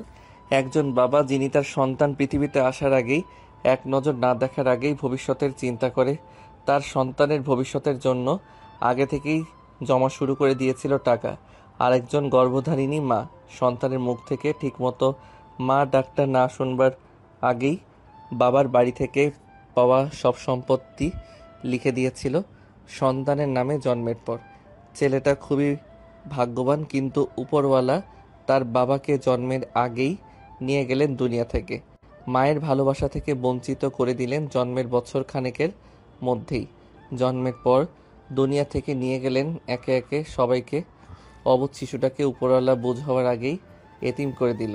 বাবা মা তারা তাদের সন্তানকে স্নেহ, ভালোবাসা, আদর যত্ন করতে না পারলেও, লালন পালন করতে না পারলেও সন্তানের ভবিষ্যতের কথা চিন্তা করে অর্থ সম্পত্তি ঠিকই রেখে গিয়েছিল ভবিষ্যতের জন্য। কিন্তু তারা এটা জানে না তাদের এই হতভাগা এতিম ছেলে এইগুলো কিচ্ছু চায় না, শুধু তাদেরকে চায় এখন অর্থ সম্পত্তির চেয়ে বাবা মা থাকা জরুরি। ভাত তো দুবেলা ভিক্ষা করে হলেও খাওয়া যাবে, কিন্তু মা বাবার ভালোবাসা থেকে বঞ্চিত হলে সারা জীবন ভোগাবে। হ্যাঁ একদম ঠিক। বুঝ হওয়ার আগেই এতিম করে দিল উপরওয়ালা। না পেলাম বাবার ভালোবাসা, না পেলাম মায়ের ভালোবাসা, সব হারিয়ে রাস্তাই হলো ঠিকানা। যখন সবার ঈদে বাবা নতুন কাপড় নিয়ে আসতো, তখন এক কাপড়ই আমার দিন কাটতো। কে দিবে নতুন কাপড়? সবার বাবা নতুন কাপড় নিয়ে আসলেও এই ছেলেটার জন্য বাবা তো আর নিয়ে আসবে না, কারণ বাবাই তো ছিল না। একটু থেমে নীরব চোখের পানি মুছে বড় করে নিঃশ্বাস ফেলে বলে উঠল, মাঝে মধ্যে দেখতাম সবার মা কত সুন্দর সুন্দর খাবার রান্না করে খাইয়ে দিত, আর আমার মাই তো নাই দুনিয়াতে, কে খাইয়ে দিবে? সবাই যখন ঈদের দিন নামাজ শেষে বাড়ি ফিরে বাবার থেকে সালামি নিত আর মায়ের হাতে রান্না করা সেমাই খেত, সে সময় আমি বাবা মায়ের কবরের পাশে গিয়ে চিৎকার করে কাঁদতাম। এই জন্যে কি জন্ম দিয়েছিল? ঈদের সবাই মা বাবাকে নিয়ে কত আনন্দ ফুর্তি করত, আর আমি মা বাবার কবরের পাশে গিয়ে চিৎকার করে কাঁদতাম, রাস্তাঘাটে ঘুরতাম। এতিমের ঈদও নাই, উৎসবও নাই। যার মা নাই, বাবা নাই, সেই বুঝে না থাকার যন্ত্রণা। তখন আবির বলে উঠল, বন্ধু পুরনো কথা মনে করিস না, আরো কষ্ট পাবি, বাদ দে পুরনো কথা। তখন নীরব মাথা নেড়ে বলতে লাগলো। তখন আবির বলে উঠল, জন্মের পর বাবা তার সন্তানকে না দেখে যেতে পারলেও বাবা ঠিকই তার সন্তানের চিন্তা করে ভবিষ্যতের জন্য রেখে গিয়েছিল টাকা। গর্ভধারিণী মা তার সন্তানের মুখ থেকে ঠিকমতো মা ডাকটা না শুনতে পারলেও যাওয়ার আগে লিখে রেখে গিয়েছিল সম্পত্তি। আর তাদের সন্তান না পেল মায়ের ভালোবাসা, না পেল বাবার ভালোবাসা, না পেল স্নেহ, ভালোবাসা, আদর। রাস্তায় রাস্তায় ঘুরে বেরিয়েছিল, কেউ একবেলা দোকান ছাড়া রুটিও দিত না। কে দিবে এতিমকে? যারা দেওয়ার তারাই তো এতিম করে দুনিয়া থেকে চলে গেল। আর সেই সন্তান না পেল মায়ের ভালোবাসা, না পাইল বাবার ভালোবাসা। পেয়েছে অর্থ সম্পত্তি, দাদার বাড়ি, কিন্তু তার কাছে এইগুলার কোনো কিছুর মূল্য ছিল না। শুধু চেয়েছিল একটু মায়ের ভালোবাসা, বাবার ভালোবাসা। আর তখনই দূর সম্পর্কের ফুপু এসে বুকে টেনে নিল, নিজের ছেলের মতো করে রাখার কথা দিয়ে নিয়ে আসলো তাদের বাড়ি। ভালোবাসা, স্নেহ, যত্নের কমতি রাখেনি। তবে এটা যে কী কারণে ছিল জানা ছিল না। একটু ভালোবাসা পেয়ে হতভাগা মন গলে মা বাবা ভাবতে লেগেছিল, আর সেই সুযোগে অর্থ সম্পত্তি হাতিয়ে নিল। আচ্ছা 1 মিনিট দাঁড়া, কবে এগুলো করলো? কিছু জানলি কেমনি কি করে? আজ সকালে হঠাৎ করে ফুপু ফুপা ডেকে ঘরে নিয়ে গেল। যাওয়ার পর একটা জমি জমার কাগজে স্বাক্ষর করতে বলল। আমি কথা অনুযায়ী স্বাক্ষর করে দিলাম। তাদের কিছু আচরণে সন্দেহ হলো, তাই খোঁজ নিতে জমি জমার গেলাম। গিয়ে খোঁজ নিয়ে দেখি ফুপা সব সম্পত্তি দাদার বাড়ি নিজের নামে করে নিয়েছে। বলিস কি? বাবা রেখে যাওয়ার টাকাটা বাদে সবকিছু নিজেদের নামে করে নিয়েছে। আজ যে জমি নিল সেটা দাদার বাড়িটার নিয়েছে। তার আগেই সম্পত্তি নিজেদের নামে করে নিয়েছে। বিশ্বাস করো, তাতে আমার কোনো আফসোস ছিল না। আমার কাছে যদি একবার চাইতো সব দিয়ে দিতাম। আমার তো মা বাবা কেউ নাই, সম্পত্তি দিয়ে কি করব? তারাই তো ছিল আমার মা বাবার মতো। আমি তো তাদের কাছে কিছুই চাইনি, এমনকি পাগলের মতো ভালোবাসতে থাকা আরোহীকে তাদের ভালোবাসার জন্য আমার ভালোবাসা কোরবানি দিয়ে দিলাম। তার মানে তুই আরোহীকে ভালোবাসতি? যাই হোক, আমি শুধু তাদের ভালোবাসাটা চেয়েছিলাম। তারা যে ভালোবাসাটা নিজের সন্তানের মতো দিয়েছিল অর্থ সম্পত্তির জন্য লোভে পড়ে, আমি তো তাদের মায়ের মতোই বাবার মতো দেখতাম। সব কিছু জেনে শুনেও চুপচাপ বাড়ি যখন ফিরলাম, বাসায় যাওয়ার পর এমন কিছু ঘটবে আজকেই ভাবতেই পারিনি। কি হয়েছিল বল? তখন নীরব ঘটনা বলতে শুরু করলো। চলুন জানা যাক কি হয়েছিল নীরবের সঙ্গে। সব কিছু জানার পর যখন বাড়িতে ফিরলাম তখন প্রায় রাত 11টা বাজে ঘড়ির কাঁটায়। আমার অর্থ সম্পত্তি নিয়ে কোনো চিন্তা হচ্ছিল না। আমি শুধু সন্তানের মতো বিনিময়ে তাদের ভালোবাসা। তখনও মনে মনে চাইছিলাম যে ভালোবাসাটা রাস্তা থেকে নিয়ে এসে দিয়েছে। বাসায় গিয়ে যখন কলিং বেল বাজালাম, রোজকার মতোই আরোহী এসে দরজা খুলে দিল। ভেতরে গিয়ে লক্ষ্য করলাম আরোহী আজ গেঞ্জি গায়ে, প্যান্ট পরা। কিছু বলার আগেই হঠাৎ আচমকা ফোপা এসে হাজির হলো, আর এসেই বলে উঠল, এই একটু কাজ ছিল তাই লেট হয়ে গেছে। আচ্ছা ঠিক আছে। এই বলে নীরব ঘরে চলে গেল। জলদি যাওয়ার পর ভিজা জামা কাপড় ওয়াশরুমে রেখে তোয়ালে পিছিয়ে বের হতেই দেখতে পেল আরোহী নীরবের ঘরে এসে দরজা বন্ধ করে দিল। তা দেখে নীরব বলে উঠল, আরে আরে, দরজা বন্ধ করলে কেন? জলদি খুলো, ফুপু ফুপা জেগে আছে, দেখলে খারাপ ভাববে। যা ইচ্ছে ভাবুক, তাতে আমার কি? শোন, তোর সাথে আমার কথা আছে। সর্বনাশ করছে শয়তান ছেড়ি, আগে ঘরের দরজাটা খুলে দাও। আগে আমার কথা শোন, তারপর। আচ্ছা ঠিক আছে, বলো। শোন, তুই আমার সেই মায়া, যে মায়া শেষ হওয়ার আগেই আমি শেষ হয়ে যাব। কতদিন বাঁচবো জানি না, কিন্তু যতদিন বাঁচবো তোকেই ভালোবাসবো। ভাগ্য তোর হাতে নেই, কিন্তু সিদ্ধান্ত তোর হাতে। তোর সিদ্ধান্তে আমরা দুজন এক হতে পারবো। বুঝলাম না কথা। ভালো দুজনকেই বাসি, এক তোকে দুই মৃত্যুকে। হয় আজ থেকে তুই আমায় ভালোবাসবি, আর না হয় সকালে জানাজায় নামাজ পড়তে পারবি। একজন ভিক্ষুকও কখনো দুইবারের বেশি ভিক্ষা চায় না। যতবার আমি তোকে তোর কাছে চেয়েছি, আমি তো ভিক্ষুকের চেয়েও বেশি বেহাইয়া হয়ে গেছি তোর ভালোবাসার জন্য। বারবার তোকে তোর কাছে ভিক্ষা চাইছি, আজ ফিরিয়ে দিলে দুনিয়া থেকে মনে করবে ফিরিয়ে দিচ্ছিস। সিদ্ধান্ত এখন তোর, কি বলবি বল? আমি আর পারছি না। নীরব কি বলবে নিস্তব্ধ হয়ে গেল, চুপটি করে রইল। তখন আরোহী বলে উঠল, কি হলো বল? তখন নীরব ধীরে ধীরে বলে উঠল নিচের দিকে তাকিয়ে, তোমাকে তো আমি বললাম আপু। কেন? তারপরে তোমাকে তো আমি বললাম আপু, কেন তারপরে এমন পাগলামি করো? কারণ আমি পাগল যে তোর প্রতি, তাই। আচ্ছা ঠিক আছে, আমায় কিছুদিন সময় দাও, ভেবে চিন্তে আমি আমার সিদ্ধান্ত জানিয়ে দিব। কিছুদিন না, আজকের মধ্যেই, এক্ষুনি, এই মুহূর্তে বলতে হবে। দেখো, জোর করে অন্তত ভালোবাসা হয় না।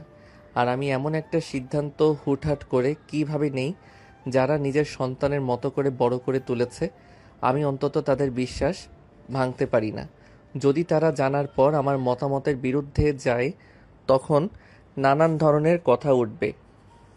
বলবে দুধ কলা খাইয়ে কালসাপ পেলেছি এতদিন। তাই একটু সময় দাও, ভেবে চিন্তে আমি আমার সিদ্ধান্ত জানিয়ে দিব। কি করা যায়, যেটা ভালো হবে সেটাই করব। অপেক্ষা জিনিসটা আমার এখন একদম অপছন্দ হয়। এখন এই মুহূর্তের মধ্যে বলবি, না হয় সকালে দরজা ভেঙে আমার লাশ বের করবি। তুই ভালো করেই জানিস আমার কথা তীরের মতো সোজা। একটু বোঝার চেষ্টা করো। এত কিছু বুঝতে চাই না, জলদি বল। না, আজ না, কিছুদিন পর। বলবি না তাহলে এখন? না। এমনিতেই বাইরেই বৃষ্টি, তারপর আবার প্রিয় মানুষ তোয়ালা পেঁচিয়ে সামনে দাঁড়িয়ে। দেখ, কন্ট্রোল হারালে ব্রেক ফেল, আর ব্রেক ফেল হলে ধর্ষণ। জলদি বল। উফ, ভুলেই গিয়েছি। ওয়াশরুম থেকে বের হয়ে কথা বলতে বলতে মেয়ে কি আমি না সে হুমকি দিচ্ছে। এই বলে নীরব জলদি শুকনো কাপড় পরে নিল। তখন আরোহী বলে উঠল, বলবি না তো? এই বলে আরোহী সঙ্গে সঙ্গে গেঞ্জিটা খুলে ফেলে দিয়ে ধীরে ধীরে নীরবের কাছে এগিয়ে যেতে লাগলো। তা দেখে নীরব সঙ্গে সঙ্গে চোখ ধরে বলে উঠল, নাউজুবিল্লাহ, আস্তাগফিরুল্লাহ, এখনো বিয়ের বয়স হয়নি, কি করছো? হয়ে যাবে বিয়ের বয়স এক্ষুনি। আচ্ছা শুনো, আগামীকাল তোমার উত্তর পেয়ে যাবে। আজকের রাতটা সময় দাও প্লিজ, আর গেঞ্জি পরো প্লিজ প্লিজ প্লিজ প্লিজ। সত্যি বলছিস তুই? হ্যাঁ, সত্যি বলছি। যাক, বান্ধবীর বুদ্ধিতে কাজ হলো তাহলে। মনে আছে আরোহীর বান্ধবী ভার্সিটিতে বসে কিছু একটা পরামর্শ দিয়েছিল? এই সেই পরামর্শ, বুদ্ধি শিখিয়ে দিয়েছিল। যাই হোক, গল্পে ফেরা যাক। তখন আরোহী বলে উঠল, ঠিক আছে, আর লজ্জা পাওয়ার কি আছে? চোখ বন্ধ করলি কেন? বিয়ের পর তো এমনিতেই ফ্রিতে মুভি দেখতে পারবি। এই বলে হাসতে হাসতে আরোহী তখন গেঞ্জি পরে নিল। আর নীরব বলে উঠল, এখন যাও তো, আর বিরক্ত করো না আপু। ঠিক আছে, যাচ্ছি। আর হ্যাঁ, নেক্সট টাইম থেকে আপু বলবি না, হয় আরোহী বলবি, আর না হয় বউ ডাকবি। তখন নীরব দরজা খুলে ঘর থেকে বের হয়ে গেল। পিছন থেকে আরোহী বলে উঠল, আগামীকাল সকালে যেন উত্তর পাই আমার। নীরব কিছু না বলে সোজা খাবার টেবিলে চলে গেল। গিয়ে দেখতে পেল তার ফুপু ফুপা বসে আছে খাবার রেডি করে। তখন নীরবকে ফুপু বলে উঠল, আয় বাবা, বসে পড়, তোর জন্য অপেক্ষা করছিলাম। আজ তোর পছন্দের গরু মাংসের কালাভুনা রান্না করছি। তখনই আরোহী আসলো আর এসে বলে উঠল, মা, আজ তুমি খাইয়ে দাও তো, আমায় অনেক দিন হলো তোমার হাতে খাই না। ঠিক আছে, বসে পড়, একটা কাজ করছি, তোদের দুজনকেই খাইয়ে দিচ্ছি। ঠিক আছে। এদিকে নীরবের বেশ সন্দেহ হতে লাগলো। হঠাৎ রাতে এত ভালো খাবার রান্না করবে কেন, নিজ হাতে খাইয়ে দিবে? তখন আরোহীর আম্মু ভাত নিয়ে মেখে এক নলা আরোহীর মুখে দিয়ে নীরবকে দিল। কখনো হয়তো নীরবের তার মায়ের হাতে খাওয়া হয়নি। ফুপুর হাতেই মায়ের মতো খেয়ে বড় হয়েছে।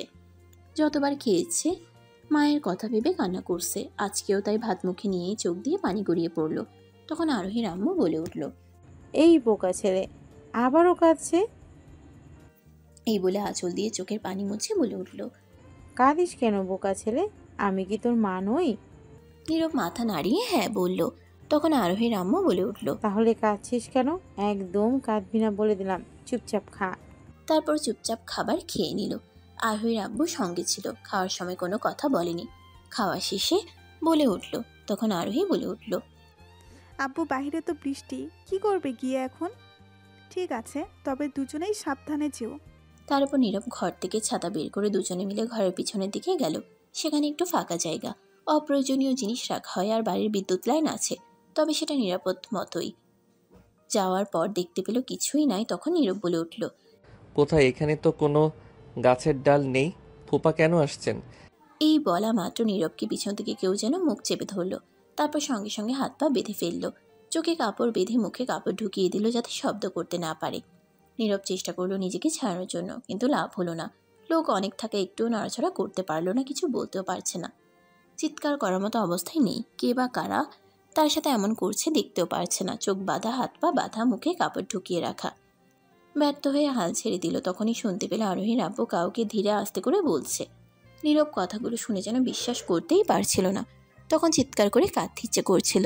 মুখে কাপড় গুজে দেওয়ায় পারছিল না। ফুপিয়ে নিঃশব্দে কেঁদে বলতে লাগলো মনে মনে নিজের সাথে, সামান্য কিছু সম্পত্তির লোভে আজ জানে মেরে ফেলতে চাইছে মা তোর খোকাকে। এই দুনিয়াটা এতটাই স্বার্থপর। যাদেরকে নিজের মা বাবার মতো মনে করলাম, যারা নিজের সন্তানের মতো করে বড় করে তুলেছে, ভাবলাম তারাই আজ সম্পত্তির লোভে দুনিয়া থেকে বিদায় করতে চাইছে। তাহলে কি এতদিন তারা শুধুমাত্র সম্পত্তির লোভে পড়ে অভিনয় করছে ভালোবাসার? ভাবতেই ফুপিয়ে কেঁদে দিল নীরব। এদিকে আরোহীর আব্বুকে একজন জবাবে বলল, ঠিক আছে, কিন্তু ফেলে দিব কোথায় স্যার? ঠিক আছে। নীরব নিস্তব্ধে চিৎকার করে কাঁদছিল।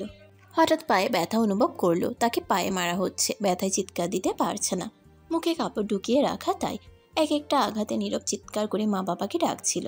আজ হয়তো তারা থাকলে আজ এই দিন দেখতে হতো না। মা নাই, বাবা নাই। নীরব বাঁচার আশা তখনই ছেড়ে দিল। কে বা বাঁচাবে তাকে? তখন নীরব কাঁদতে কাঁদতে মনে মনে নিজের সাথে নিজে বলে উঠল, এটা কেমন পৃথিবী! নিজ স্বার্থের জন্য মানুষ এতটা নিখুঁত অভিনয় করতে পারে জানা ছিল না। এক একটা আঘাতে নীরব লাফ দিয়ে উঠছে চিৎকার করে, তবু কারো দয়া মায়া হচ্ছে না। ব্যথা সহ্য করতে না পেরে হঠাৎ জ্ঞান হারিয়ে ফিরল। কিছুক্ষণ পর লোকটা বলে উঠল, স্যার যে মাইর পড়েছে মনে হয় বেশিক্ষণ বাঁচবে। জ্ঞান হারিয়ে ফেলেছে মনে হয়। আপনি যান, বাকিটা আমরা দেখে নিচ্ছি। তখন চোখ থেকে বাঁধন খুলে দিল আর মুখ থেকে কাপড় বের করে দিল। কিছুক্ষণ পর বৃষ্টির পানি চোখে মুখে পড়তেই নীরবের জ্ঞান ফিরল। তাকিয়ে দেখতে পেল আরোহীর আব্বু দাঁড়িয়ে নীরবের দিকে তাকিয়ে আছে। তখন ঠোঁট কামড়ে নীরব ফুপিয়ে ব্যথায় কাঁদতে লাগলো। আর আরোহীর আব্বু বলে উঠল।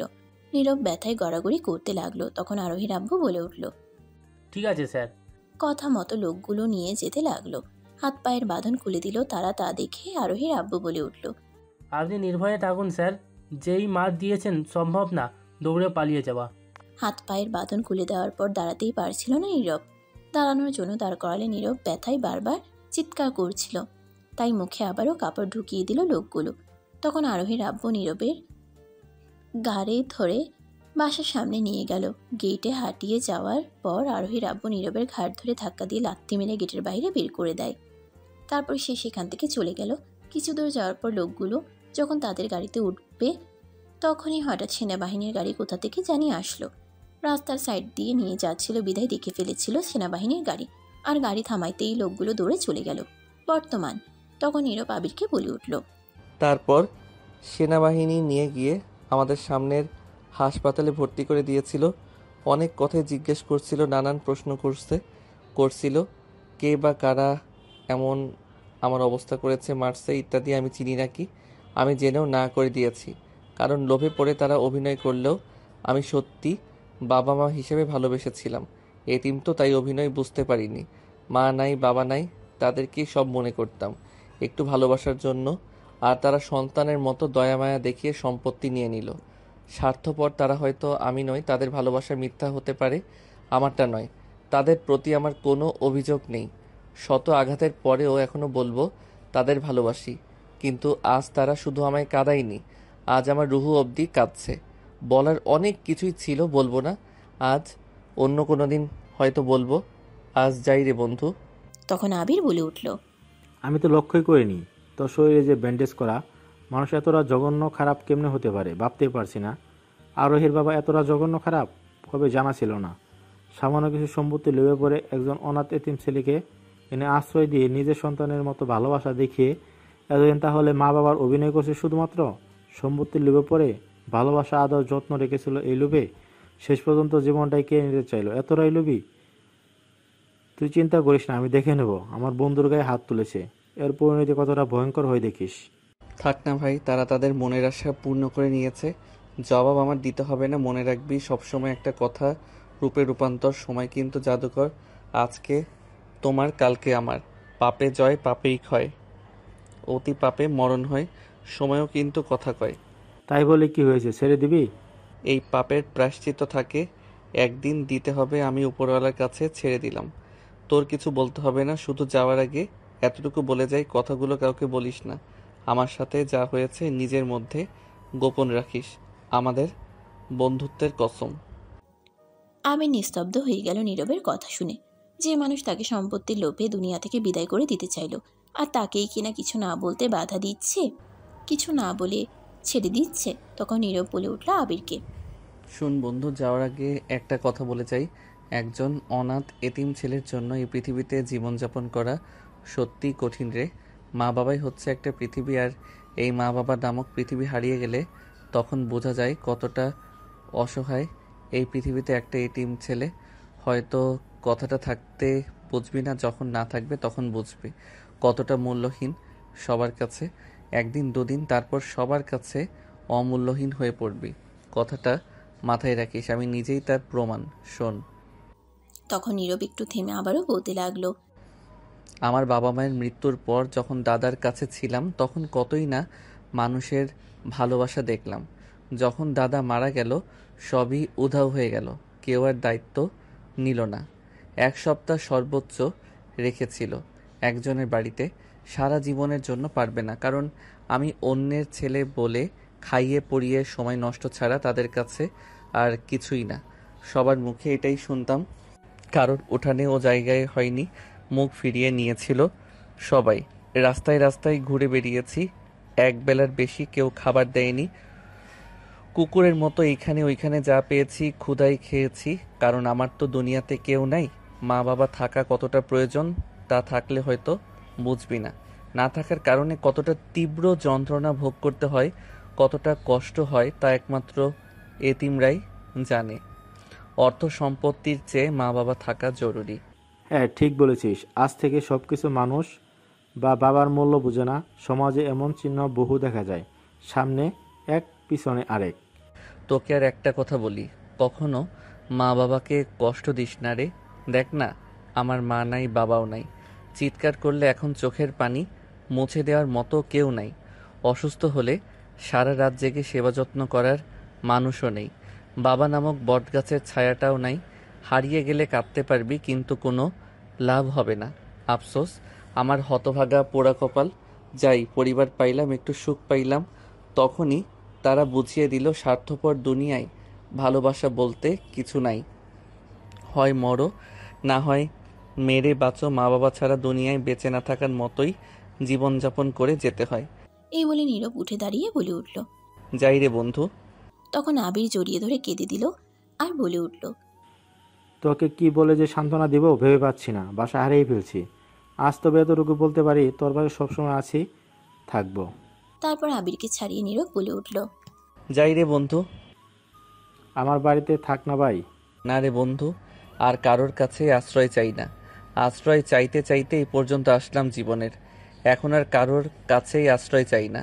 এখন উপরওয়ালার কাছে একটু আশ্রয় চাই, দেখি তিনি দেন নাকি। বেঁচে থাকার ইচ্ছে নাই এই স্বার্থপর দুনিয়ায়।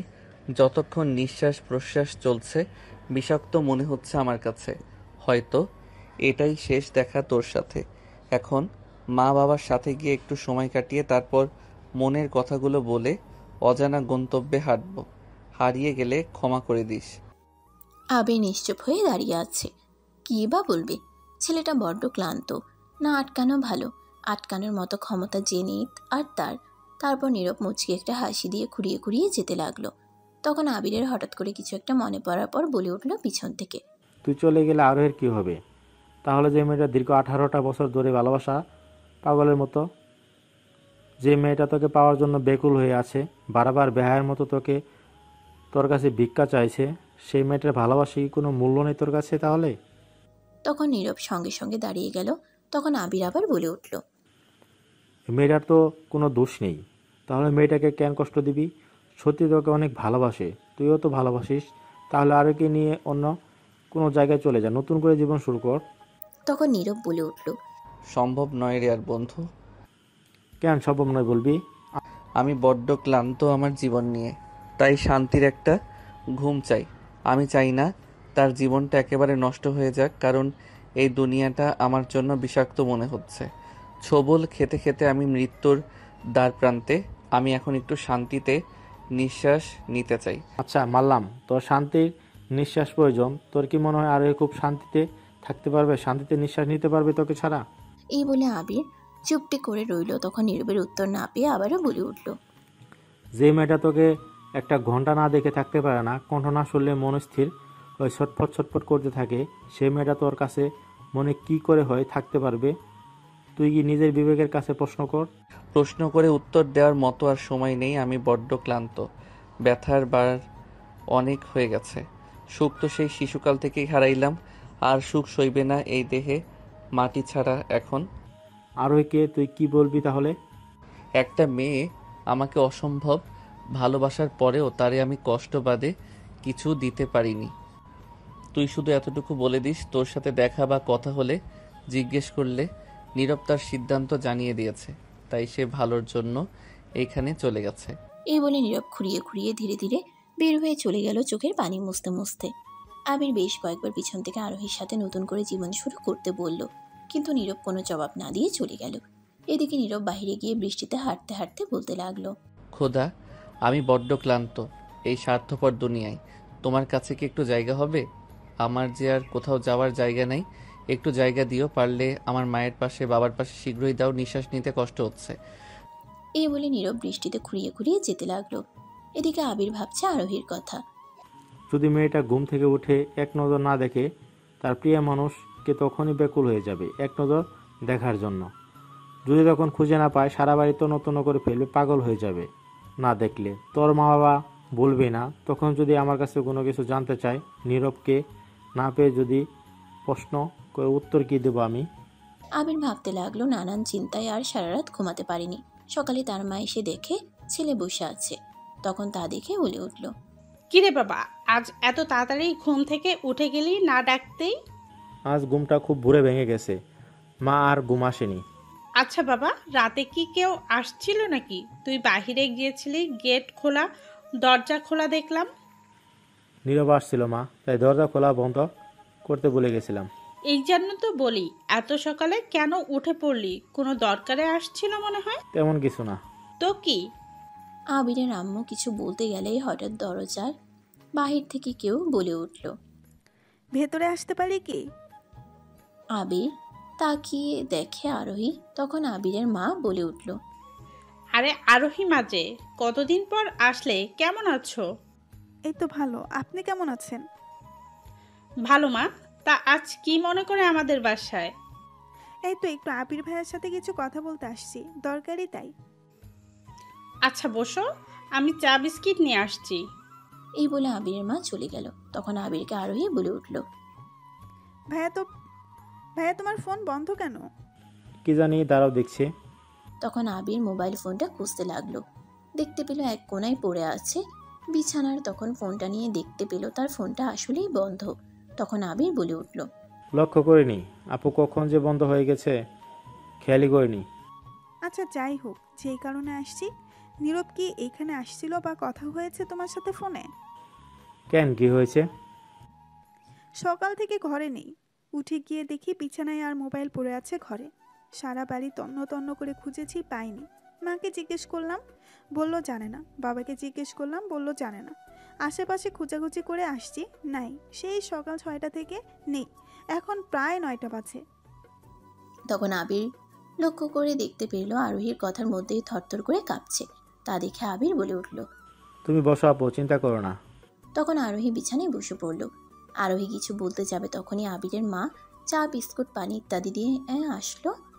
এসে বলে উঠল, নাও মা, খেয়ে নাও, এখনো তো রান্না হয়নি, এগুলো খেতে থাকো, নাস্তা হয়ে যাবে তার মধ্যে। তখন নাস্তা করে যেও, কিছুক্ষণের মধ্যেই হয়ে যাবে। আজ নয়, অন্য একদিন নাস্তা এসে করব। আবির ভাইয়ের সাথে কথা বলেই চলে যেতে হবে আজ। ঠিক আছে মা, তাহলে চা বিস্কিটটা খেয়ে নাও অন্তত। আমি যাচ্ছি, তোমরা কথা বলো। এই বলে চলে গেল আবিরের মা। তখন আবির বলে উঠল, বিস্কুট নাও আপু। আবির বলার পরে আরোহী একটা বিস্কুট নিল। তখন আবির লক্ষ্য করলো একটা বিস্কুট নিতেই তার হাত শরীর থরথর করে কাঁপছে, মুখিয়ে দিতে পারছে না। সে এখন কেমন করে নীরবের ব্যাপারে কিছু বলবে। এদিকে আরোহী বিস্কুট নিয়ে এক কামড় খেয়ে আর খেতেই পারছে না। তখন আবির বলে উঠল, কি হয়েছে আপু, মনে হচ্ছে নার্ভাস, এমন কাঁপছে কেন? না, আসলে সকাল থেকে নীরবকে দেখছি না তো, তাই আর কি। এতে চিন্তার কি আছে? আসার সময় শুনলাম গতকাল রাতে নাকি কিছু লোক একটা ছেলেকে আধমরা করে মেরে নিয়ে যাচ্ছিল। সেনাবাহিনীর গাড়ি দেখে থামাতেই পালিয়ে গেছে। ঘটনাটা কি আমাদের বাসার সামনেই ঘটেছে। এদিক সকাল থেকে ঘরে নেই, নীরব কোনো খোঁজ নেই। আজ সকালে আবার আমায় তার সিদ্ধান্ত জানিয়ে দেওয়ার কথা। সব মিলিয়ে একটু চিন্তার মধ্যেই ডিপ্রেশনে আছি। ভেতরে ভয় ভয় হচ্ছে। একতরফা ভালোবাসা বোধহয় এমনই হয়, একজন পাগলের মতো ভালোবাসে আর একজন পাগল ভেবে সেই ভালোবাসাকে অবহেলা করে। হায়রে মানুষ! নীরবের বা কি করার ছিল? ছেলেটা তো ওর দিক থেকে বড্ড ক্লান্ত। এই পৃথিবীতে বেঁচে থাকা আর এই দিক থেকে চিন্তা করতে গেলে আরও কি দোষ করলো যে তার ভালোবাসা পেল না? চাইলে তো নতুন জীবন শুরু করা যেত। তখন আরোহী আবিরকে নিস্তব্ধ চুপচাপ হয়ে থাকতে দেখে বলে উঠল, বলো না ভাইয়া, এখানে কি নীরব আসছিল বা তোমার সাথে কি কথা হয়েছে কোনো? কি যে বলি এখন? আরোহীর বাবার ব্যাপারে তো বলছে, কাউকে না বলতে তাহলে কি বলি? নীরব চলে গেছে যদি বলি এখান থেকে একবারে, তাহলে তো মনে হচ্ছে এই মেয়ের যা অবস্থা এখনই শেষ। কি যে করি এখন? আবিরকে চুপ থাকতে দেখে তখন আরোহী আবারও বলে উঠল, কি হলো বলো ভাইয়া, নীরব কি আসছিল? আসছিল। কোথায় কোথায় গেছে? যা বলার সত্যটা বলি, পরে যা হবার হবে। নীরব তো বলেই গেছে, দেখা হলে বা কথা হলে জিজ্ঞেস করলে বলতে। এদিকে আরোহী নীরবের কথা শুনে যেন প্রাণটা ফিরে পেল। তখন আবির বলে উঠল, চলে গেছে আবার এসে নীরব। কোথায় গেছে এত সকালে শয়তানটা? বলে যাবে না? মোবাইল ফোনটা তো অন্তত পক্ষে নিয়ে যাবে। গেছেটা কই? তখন আবির একটু চুপ থেকে বড় করে নিঃশ্বাস ফেলে বলে উঠল, নীরব এখান থেকে একবারে চলে গেছে। কোথায় গেছে কিছু বলে যায়নি। এটা শুনতেই আরোহী বসা থেকে দাঁড়িয়ে পড়ল, থরথর করে সারা শরীর কাঁপতে লাগলো। তখন বলে উঠল, মানে কি বলছো ভাইয়া? আমার সেটা বললো, সেটাই বলছি তোমাকে। নীরব তার জীবন নিয়ে বড্ড ক্লান্ত। সে এখান থেকে একবারে চলে গেছে। কোথায় গেছে কিছু বলে যায়নি। বেঁচে থাকতে পারে আবার নাও থাকতে পারে, কোথায় যা বুঝলাম। আবির যেই কথাটা বলে শেষ করলো অমনি আরোহী মুচকে একটা হাসি দিয়ে মাটিতে লুটিয়ে পড়ল। জ্ঞান হারিয়ে ফেলার আগে বলে উঠল, আমায় তুই আজ বিদায় দিয়ে যাসনি রে জান। পড়িয়ে দিয়ে গেছিস কাফন। এই দুনিয়ায় চিন্তার লাশ হয়ে বেঁচে থাকার আর কোনো মানে হয় না। হয়ে যাবো দাফন, হয়তো তুই করবি না, অন্য কেউ ঠিক সেই কাজ আজ করে দিবে। আফসোস একটাই রইল, জানতাম যদি শেষ দেখা তোর সাথে আমার গতকালের রাতে, তাহলে শেষবারের মতো প্রাণ ভরে দেখে নিতাম মৃত্যুর আগে। বলতে বলতে জ্ঞান হারিয়ে ফেললো আরোহী। এই জ্ঞান কি ফিরবে আদৌ, নাকি একেবারে হারিয়ে যাবে তা অজানা। হয়তো নাও ফিরতে পারে, আবার ফিরতে পারে। একজন একতরফা ভালোবাসায় নিজেকে বিলিয়ে দিয়েছে, আরেকজন জন্মের আগে বাবাকে হারিয়ে, জন্মের পর মাকে হারিয়ে এতিম হয়ে দুঃখ কষ্টের ব্যথার ভার সইতে সইতে বড্ড ক্লান্ত হয়ে যখনই হাল ছাড়লো দুনিয়ার, তখনই কেউ একজন হাত বাড়িয়ে বুকে টেনে নিল, সন্তানের মতো করে লালন পালন ঠিকই করলো। তবে সম্পত্তি নিয়ে রাস্তার ছেলে রাস্তায় ছুঁড়ে ফেলে দিল এতিমের সব রেখে। দ্বিগুণ ব্যথা দিয়ে তার ভালোবাসা যতটুকু ছিল তা কবর দিয়ে দিয়েছে। এখন নিজেকে কবর দেওয়ার জন্য বেরিয়ে গেছে। একজন ভালোবাসার মানুষের ভালোবাসার অভাবে মৃত্যুর দ্বার প্রান্তে দাঁড়িয়ে আছে। আরেকজন বাবা মার একটু ভালোবাসার পাওয়ার আক্ষেপ না পাওয়ার জন্য আফসোস সব হারিয়ে বড্ড ক্লান্ত হয়ে মৃত্যুর দ্বার প্রান্তে দাঁড়িয়ে আছে। জন্মের পর থেকেই মানুষ ভিন্ন ব্যথার সাথে জড়িত। জীবনের শুরুর পথে হাঁটতে গিয়ে কেউ হোঁচট খেয়ে ব্যথার সঙ্গেই জড়িত। কেউ মাকে হারিয়ে, কেউ বাবাকে হারিয়ে, কেউ ধোঁকা খেয়ে, কেউ অ্যাক্সিডেন্ট করে, কেউ বিশ্বাসঘাতকতার শিকার হয়ে কোনো না কোনো ব্যথার সাথে জড়িত। কিন্তু কারোর মায়ায় হোঁচট খেয়ে পড়ার মতো ব্যথার চাইতে ভয়ঙ্কর ব্যথা আর দ্বিতীয় কিছুই নেই। ঘুমন্ত বোবা কান্নায় যেমন কান্না করা যায়, শব্দ করা যায় না, চিৎকার করলেও লাভ হয় না। কারোর মায়ায় পড়ে ব্যথা পেলে দুনিয়ার কোনো ওষুধে কাজ হয় না, সারা জীবন বোবা কান্না করে যেতেই হয়। এটাই হচ্ছে এই ব্যথার স্পেশাল পাওয়ার। পৃথিবীর সবচাইতে ভয়ঙ্কর নেশার নাম মায়া, যে মায়া একবার কারোর প্রতি আসক্ত করে ফেললে কোনো ওষুধে ভালো করার ক্ষমতা নেই। দুনিয়ায় যদি না যার প্রতি মায়া জন্মায় সে পাশে না থাকে। এখন আরোহীর কী হবে তা অজানা, নীরবের কী হবে তা অজানা। দুজনেই মৃত্যুর দ্বার প্রান্তে, তাদের জীবনের গল্প কি এখানেই শেষ? চলুন একটু এগিয়ে যাই। 6 মাস পর। এই কে আপনি? না বলে বাসের ভিতরে যাচ্ছেন কেন? কাকে চাই? জি, এই বাড়িতে আবির নামে একটা ছেলে থাকে, তার কাছে। আবির আপনার কি হয়? বন্ধু হয়। আপনার নাম কি? নীরব। ও, ভিতরে যান। আপনার কথা একদিন বলেছিল এই নামে কেউ আসলে যেতে না বাধা দেয়। ভিতরে আছে আবির। হ্যাঁ আছে। ধীরে ধীরে এগিয়ে যেতে লাগলো। তখন নীরবে ভিতরে যাওয়ার পর দেখতে পেল কেউ নেই। তখন আবিরের রুমের দিকে চলে গেল, গিয়ে দেখতে পেল দরজা খোলা রয়েছে। ভিতরে আবির কোথাও যাওয়ার জন্য তড়িঘড়ি করছে, রেডি হচ্ছে। তখন নীরব বলে উঠল, আবির। নীরব আবিরকে ডাকার পর পিছন দিকে তাকিয়ে আবির দেখতে পেল নীরব আসছে। সঙ্গে সঙ্গে খুশি হয়ে আবার মুখটা কালো করে ফেললো আর বলে উঠল, তখন নীরব একটু এগিয়ে গিয়ে বলে উঠল, বেঁচে আসিস তাহলে তুই? হ্যাঁ, বেঁচে আছি। অনেকবার চেষ্টা করেছি জানিস, আত্মহত্যা করার জন্য, পারলাম না রে। তা কি জন্য এসেছিস? ব্যাকুল এই চোখগুলো চিৎকার করে কাঁদছে। কতদিন হয়ে গেল তাকে একটা নজর দেখি না। কোন মুখে এগুলো কথা বলছিস? তুই তো আর লজ্জা করে না? এখন দেখতে মন চাইবে কেন? নীরব নিশ্চুপ। আবির আবার বলে, এতটা ভালোবাসার পরেও তুই জানার পর ওই মেয়েটাকে মৃত্যুর দ্বারপ্রান্তে দাঁড় করিয়ে রেখে গেছিস, বেহায়ের মতো, নির্লজ্জের মতো। তোর কাছে তোর ভালোবাসা ভিক্ষা চাইছে, আর তুই কি করলি? ফেলে চলে গেলি। আমি জানি, কিন্তু বিশ্বাস কর, হয়তো প্রকাশ করতে পারিনি, কিন্তু তার থেকে বেশি আমি তাকে বেশি ভালোবাসি। বেঁচে থাকার কোনো আশা ছিল না, কিন্তু তার ভালোবাসায় আমায় মৃত হতে দেয়নি। ও তাই বুঝি? চল আমার সাথে তাহলে। ওইখানে কিছু বলবো না, যা বলার সেখানেই গিয়ে বলবো। এই বলে আবির নীরবের হাত ধরে টানতে টানতে বাইরে নিয়ে গেল। বাইকে উঠ। ওঠার পর বাইকে করে নীরবকে নিয়ে সোজা আরোহীর বাসার সামনে নিয়ে গেল। যাওয়ার পর নীরবকে নিয়ে ভিতরে চলে গেল। ভিতরে যাওয়ার পর আরোহীর বাবা মা নীরবকে দেখে অবাক। কিছু বলার আগেই আবির সেখান থেকে সোজা নিয়ে আরোহীর রুমের সামনে চলে আসলো। আরোহীর রুমের দরজা খুলে ভিতরে নিয়ে যাওয়ার পর দেখতে পেল পুরো রুমটা ঘুটঘুটে অন্ধকার, কিছুই দেখা যাচ্ছে না। তখন আবির রুমের লাইটটা অন করে বলে উঠল, দেখ তুই কি করেছিস। নীরব তাকিয়ে দেখতে পেল আরোহী খাটে শুয়ে আছে, পায়ে লোহার শিকল দিয়ে বাঁধা। তা দেখতেই যেন সারা শরীর কেঁপে উঠল তার। সঙ্গে সঙ্গে দুহাত পিছিয়ে গেল, ভেতরটা দুমড়ে মুচড়ে উঠল। কি হয়েছে? লোহার শিকল দিয়ে পায়ে বাঁধা কেন? তোর কারণে, শুধুমাত্র তোর কারণে আজ এই অবস্থায় মেয়েটির। কতটা ভালোবাসলে মানুষ মানসিক শান্তির অভাবে মানসিক রোগী হয়ে রূপান্তর হয় জানিস? না জানলে দেখিনি, এই যে তোকে নিজের চাইতে বেশি ভালোবেসেছিল। তুই নিজেই দেখ ছেড়ে যাওয়ার পর কি হয়েছে। কতটা যন্ত্রণায় তাকে কাতর করেছে, কতটা কষ্টে তার দিন কেটেছে, কতটা ডিপ্রেশনে তার রাত কেটেছে, নির্গুম কতটা আঘাতে তার হৃদয় ক্ষত বিক্ষত হয়েছে, কতটা মানসিক চাপে আজ মানসিক ভারসাম্যহীন হয়ে গেছে। কারণ শুধুমাত্র তুই, তোর জন্য এগুলো হয়েছে। নীরব কথাটা শুনতেই যেন মাথায় আকাশ ভেঙে পড়ল। সঙ্গে সঙ্গে হাঁটু গেড়ে বসে পড়ল। তার ভিতরে যেন হৃৎপিণ্ডটাকে কেউ ছুরি আঘাতে ঝাঁঝরা করে ফেলছে। চোখ দিয়ে আপনা আপনি ঝরে পড়তে লাগলো পানি। তখন আবির বলে উঠল, মেয়েটা নিজের সবটা দিয়ে মন প্রাণ দিয়ে ভালোবাসলো, তুই তার ভালোবাসাকে গুরুত্বই দিলি না, চলে গেলি ফেলে। তোকে ভুলে যাওয়ার সাধ্য আছে কি তার? বলতে পারলে তো দীর্ঘ 18টা বছর ধরে তোকে ভালোবাসতো না, তোর কাছে তোর ভালোবাসা ভিক্ষা চাইতো না, শুধু চেয়েছিল একটু ভালোবাস, আর একটু মানসিক শান্তি বানিয়ে দিলি মানসিক রোগী। ভালোবাসলে কখনো কেউ ভালোবাসার মানুষকে ফেলে চলে যায় না।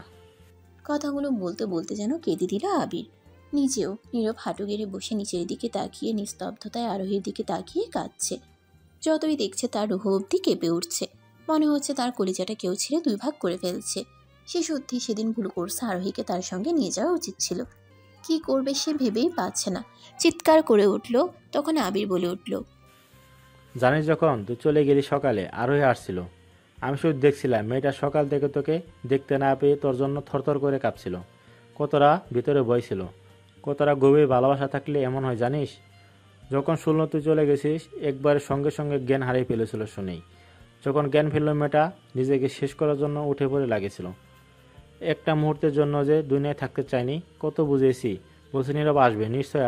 অনেক বোঝানোর পর তারপর থামলো সে। তারপর একটা কথা বলেছিল, আত্মহত্যা করব না, একদিন নিজের এমন ক্ষতি করতে সক্ষম হব যা দেখে তার রুহ অব্দি কেঁপে উঠবে, আফসোস করবে তা দেখে। দেখো জান, খুব শীঘ্রই আসছে এই দিন। এই বলে মেন্টালি উল্টো পাল্টা ব্যবহার করতে শুরু করছিল। কিছুদিন পর আর আজ এই অবস্থা। নীরব কথাগুলো শুনে বলে উঠল, কি করলাম আমি এটা? নিজের হাতে নিজের প্রিয় মানুষকে মৃত্যুর দ্বারপ্রান্তে রেখে গেলাম। সত্যি আমি বড্ড বড় ভুল করে ফেলেছি। আমি যে তাকে অনেক ভালোবাসি, এটা করা উচিত হয়নি। এই বলে নীরব তখন কাঁদতে কাঁদতে মাটিতে 2 হাতে আঘাত করতে লাগলো। নিজ হাতে একটা জীবন শেষ করে দিয়েছে। তারা ভালোবাসার মানুষটাকে নিজের হাতেই যেন মেরে ফেলেছে। তখনই সামনে ছোট্ট একটা পৃষ্ঠা উড়ে আসলো। লক্ষ্য করে দেখতে পেল সেখানে কিছু লেখা। লেখাগুলো, আমি এমন একজন মানুষকে ভালোবেসে ফেলেছি যার হৃদয়ে আমার জন্য একটু অনুভূতি নেই, তার মনে আমার কোনো অস্তিত্ব নেই, অথচ সে আমার পুরো মনে, আমার প্রতিটি চিন্তায়, প্রতিটি অনুভবে বাস করে। ভালোবাসা যে একতরফাও হতে পারে তা আজ হাড়ে হাড়ে টের পাচ্ছি। আমি তো তার নামেই বাঁচি, অথচ সে একবারও আমার কথা ভাবে না। এটাই বোধহয় একতরফা ভালোবাসার সবচেয়ে কষ্টের দিক। তাকে ঠিক কতটা ভালোবাসি, যতটা ভালোবাসলে তোরে পাওয়ার লাইগা বুকের ভেতর দুর্ভিক্ষ লাইগা যায়। মায়া হলো একটি নির্লজ্জ অনুভূতি যা মানুষকে কুকুরের মতো ঘোরায়। আমি হলাম তেমন, তার মায়ায় পড়ে নির্লজ্জ বেহায়া হয়েও ভিক্ষা চেয়েও তার ভালোবাসা পেলাম না। তবুও ভালোবাসি, ভালোবেসে যাবো যত দিন বাঁচবো। এইটুকু লেখা ছিল। তখন নীরব কিছু একটা ভেবে উঠে দাঁড়িয়ে চোখের পানি মুছে আরোহীর কাছে গিয়ে লোহার শিকলটা খুলে নিজের হাতের সঙ্গে বেঁধে নিল লোহার শিকল। তারপর আরোহীকে কোলে তুলে নিল। কোলে নিয়ে কপালে একটা চুমু দিয়ে বলে উঠল, যে মৃত্যু আমায় তোমার ভালোবাসার কাছে পরাজিত করছে, যে ভালোবাসা আমায় নতুন করে বাঁচতে শিখিয়েছে, সে মানুষটা আমায় ছেড়ে চলে গেলে আমি কি করে থাকব? হয়তো প্রকাশ করতে পারিনি কতটা ভালোবাসি, কিন্তু কতটা ভালোবাসি তা তুমি দেখোনি। দেখতে পারবে এখন। আমি তোমাকে সুস্থ করব। লোহার শিকলটা শুধু তোমার পায়ে বাঁধা থাকবে। কেন আমার সঙ্গে জুড়ে নিলাম, বেঁধে নিলাম, নিজের সঙ্গে কথা দিলাম 1 সেকেন্ডের জন্য তোমাকে ছেড়ে কোথাও যাব না। এই বলে নীরব আরোহীকে নিয়ে বের হয়ে যেতে লাগলো। তখন আবির বলে উঠল, কিরে, কোথায় যাবি? নতুন করে জীবন শুরু করতে, নতুন ঠিকানায়। তবে শোন, যাবি যেহেতু যা। যাওয়ার আগে একটা কথা শোন। যা আরোহীর ব্রেন অতিরিক্ত টেনশনের চিন্তার জন্য বেশি প্রেশার পড়ার কারণে নির্ঘুম বহু রাত কাটানোর ফলে কাজ করা বন্ধ করে দিয়েছে। এই কাজ করে এই থমকে যায়, যার কারণে উল্টো পাল্টা ব্যবহার করে আরোহী এখনও পুরোপুরি ব্রেন আউট হয়নি। তুই চাইলে 1 মাসে সুস্থ করতে পারবি। সকালে ডাক্তার এসে ঘুমিয়ে ইঞ্জেকশন মেডিসিন খাইয়ে দিয়ে গেছে, তাই ঘুমাচ্ছে। যাবি যা, খুব যত্নে রাখিস, অনেক ভালোবাসে তোকে। হ্যাঁ, আর কোনো ওষুধ লাগবে না। আমি হলাম তার ওষুধ, চিন্তা করতে হবে না। আমি আমার জানকে সুস্থ করব। এই বলে আরোহীকে নিয়ে বের হয়ে গেল নীরব। আরোহীর বাবা মা দেখে কেন জানি বাধা দিল না। হয়তো বুঝতে পারছে তাদের মেয়ের সুখ শান্তি তাদের কাছে নয়, নীরবের কাছেই। নীরবকে তাই বাধা দিল না। নীরব নিজের হাতে লোহার শিকল ভালো করে বেঁধে নিয়ে কোলে তুলে যেতে লাগলো। আজ আর কোনো বাধা মানবে না। হারিয়ে ফেলেছিল একটুর জন্য, আর হারাতে দিবে না।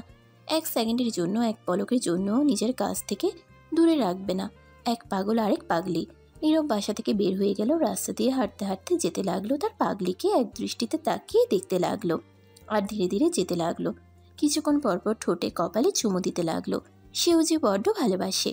অবশেষে তাদের মিল হয়ে গেল, পূর্ণতা পেয়ে গেল, কিন্তু একটু অন্যরকম ভাবে সমাপ্ত।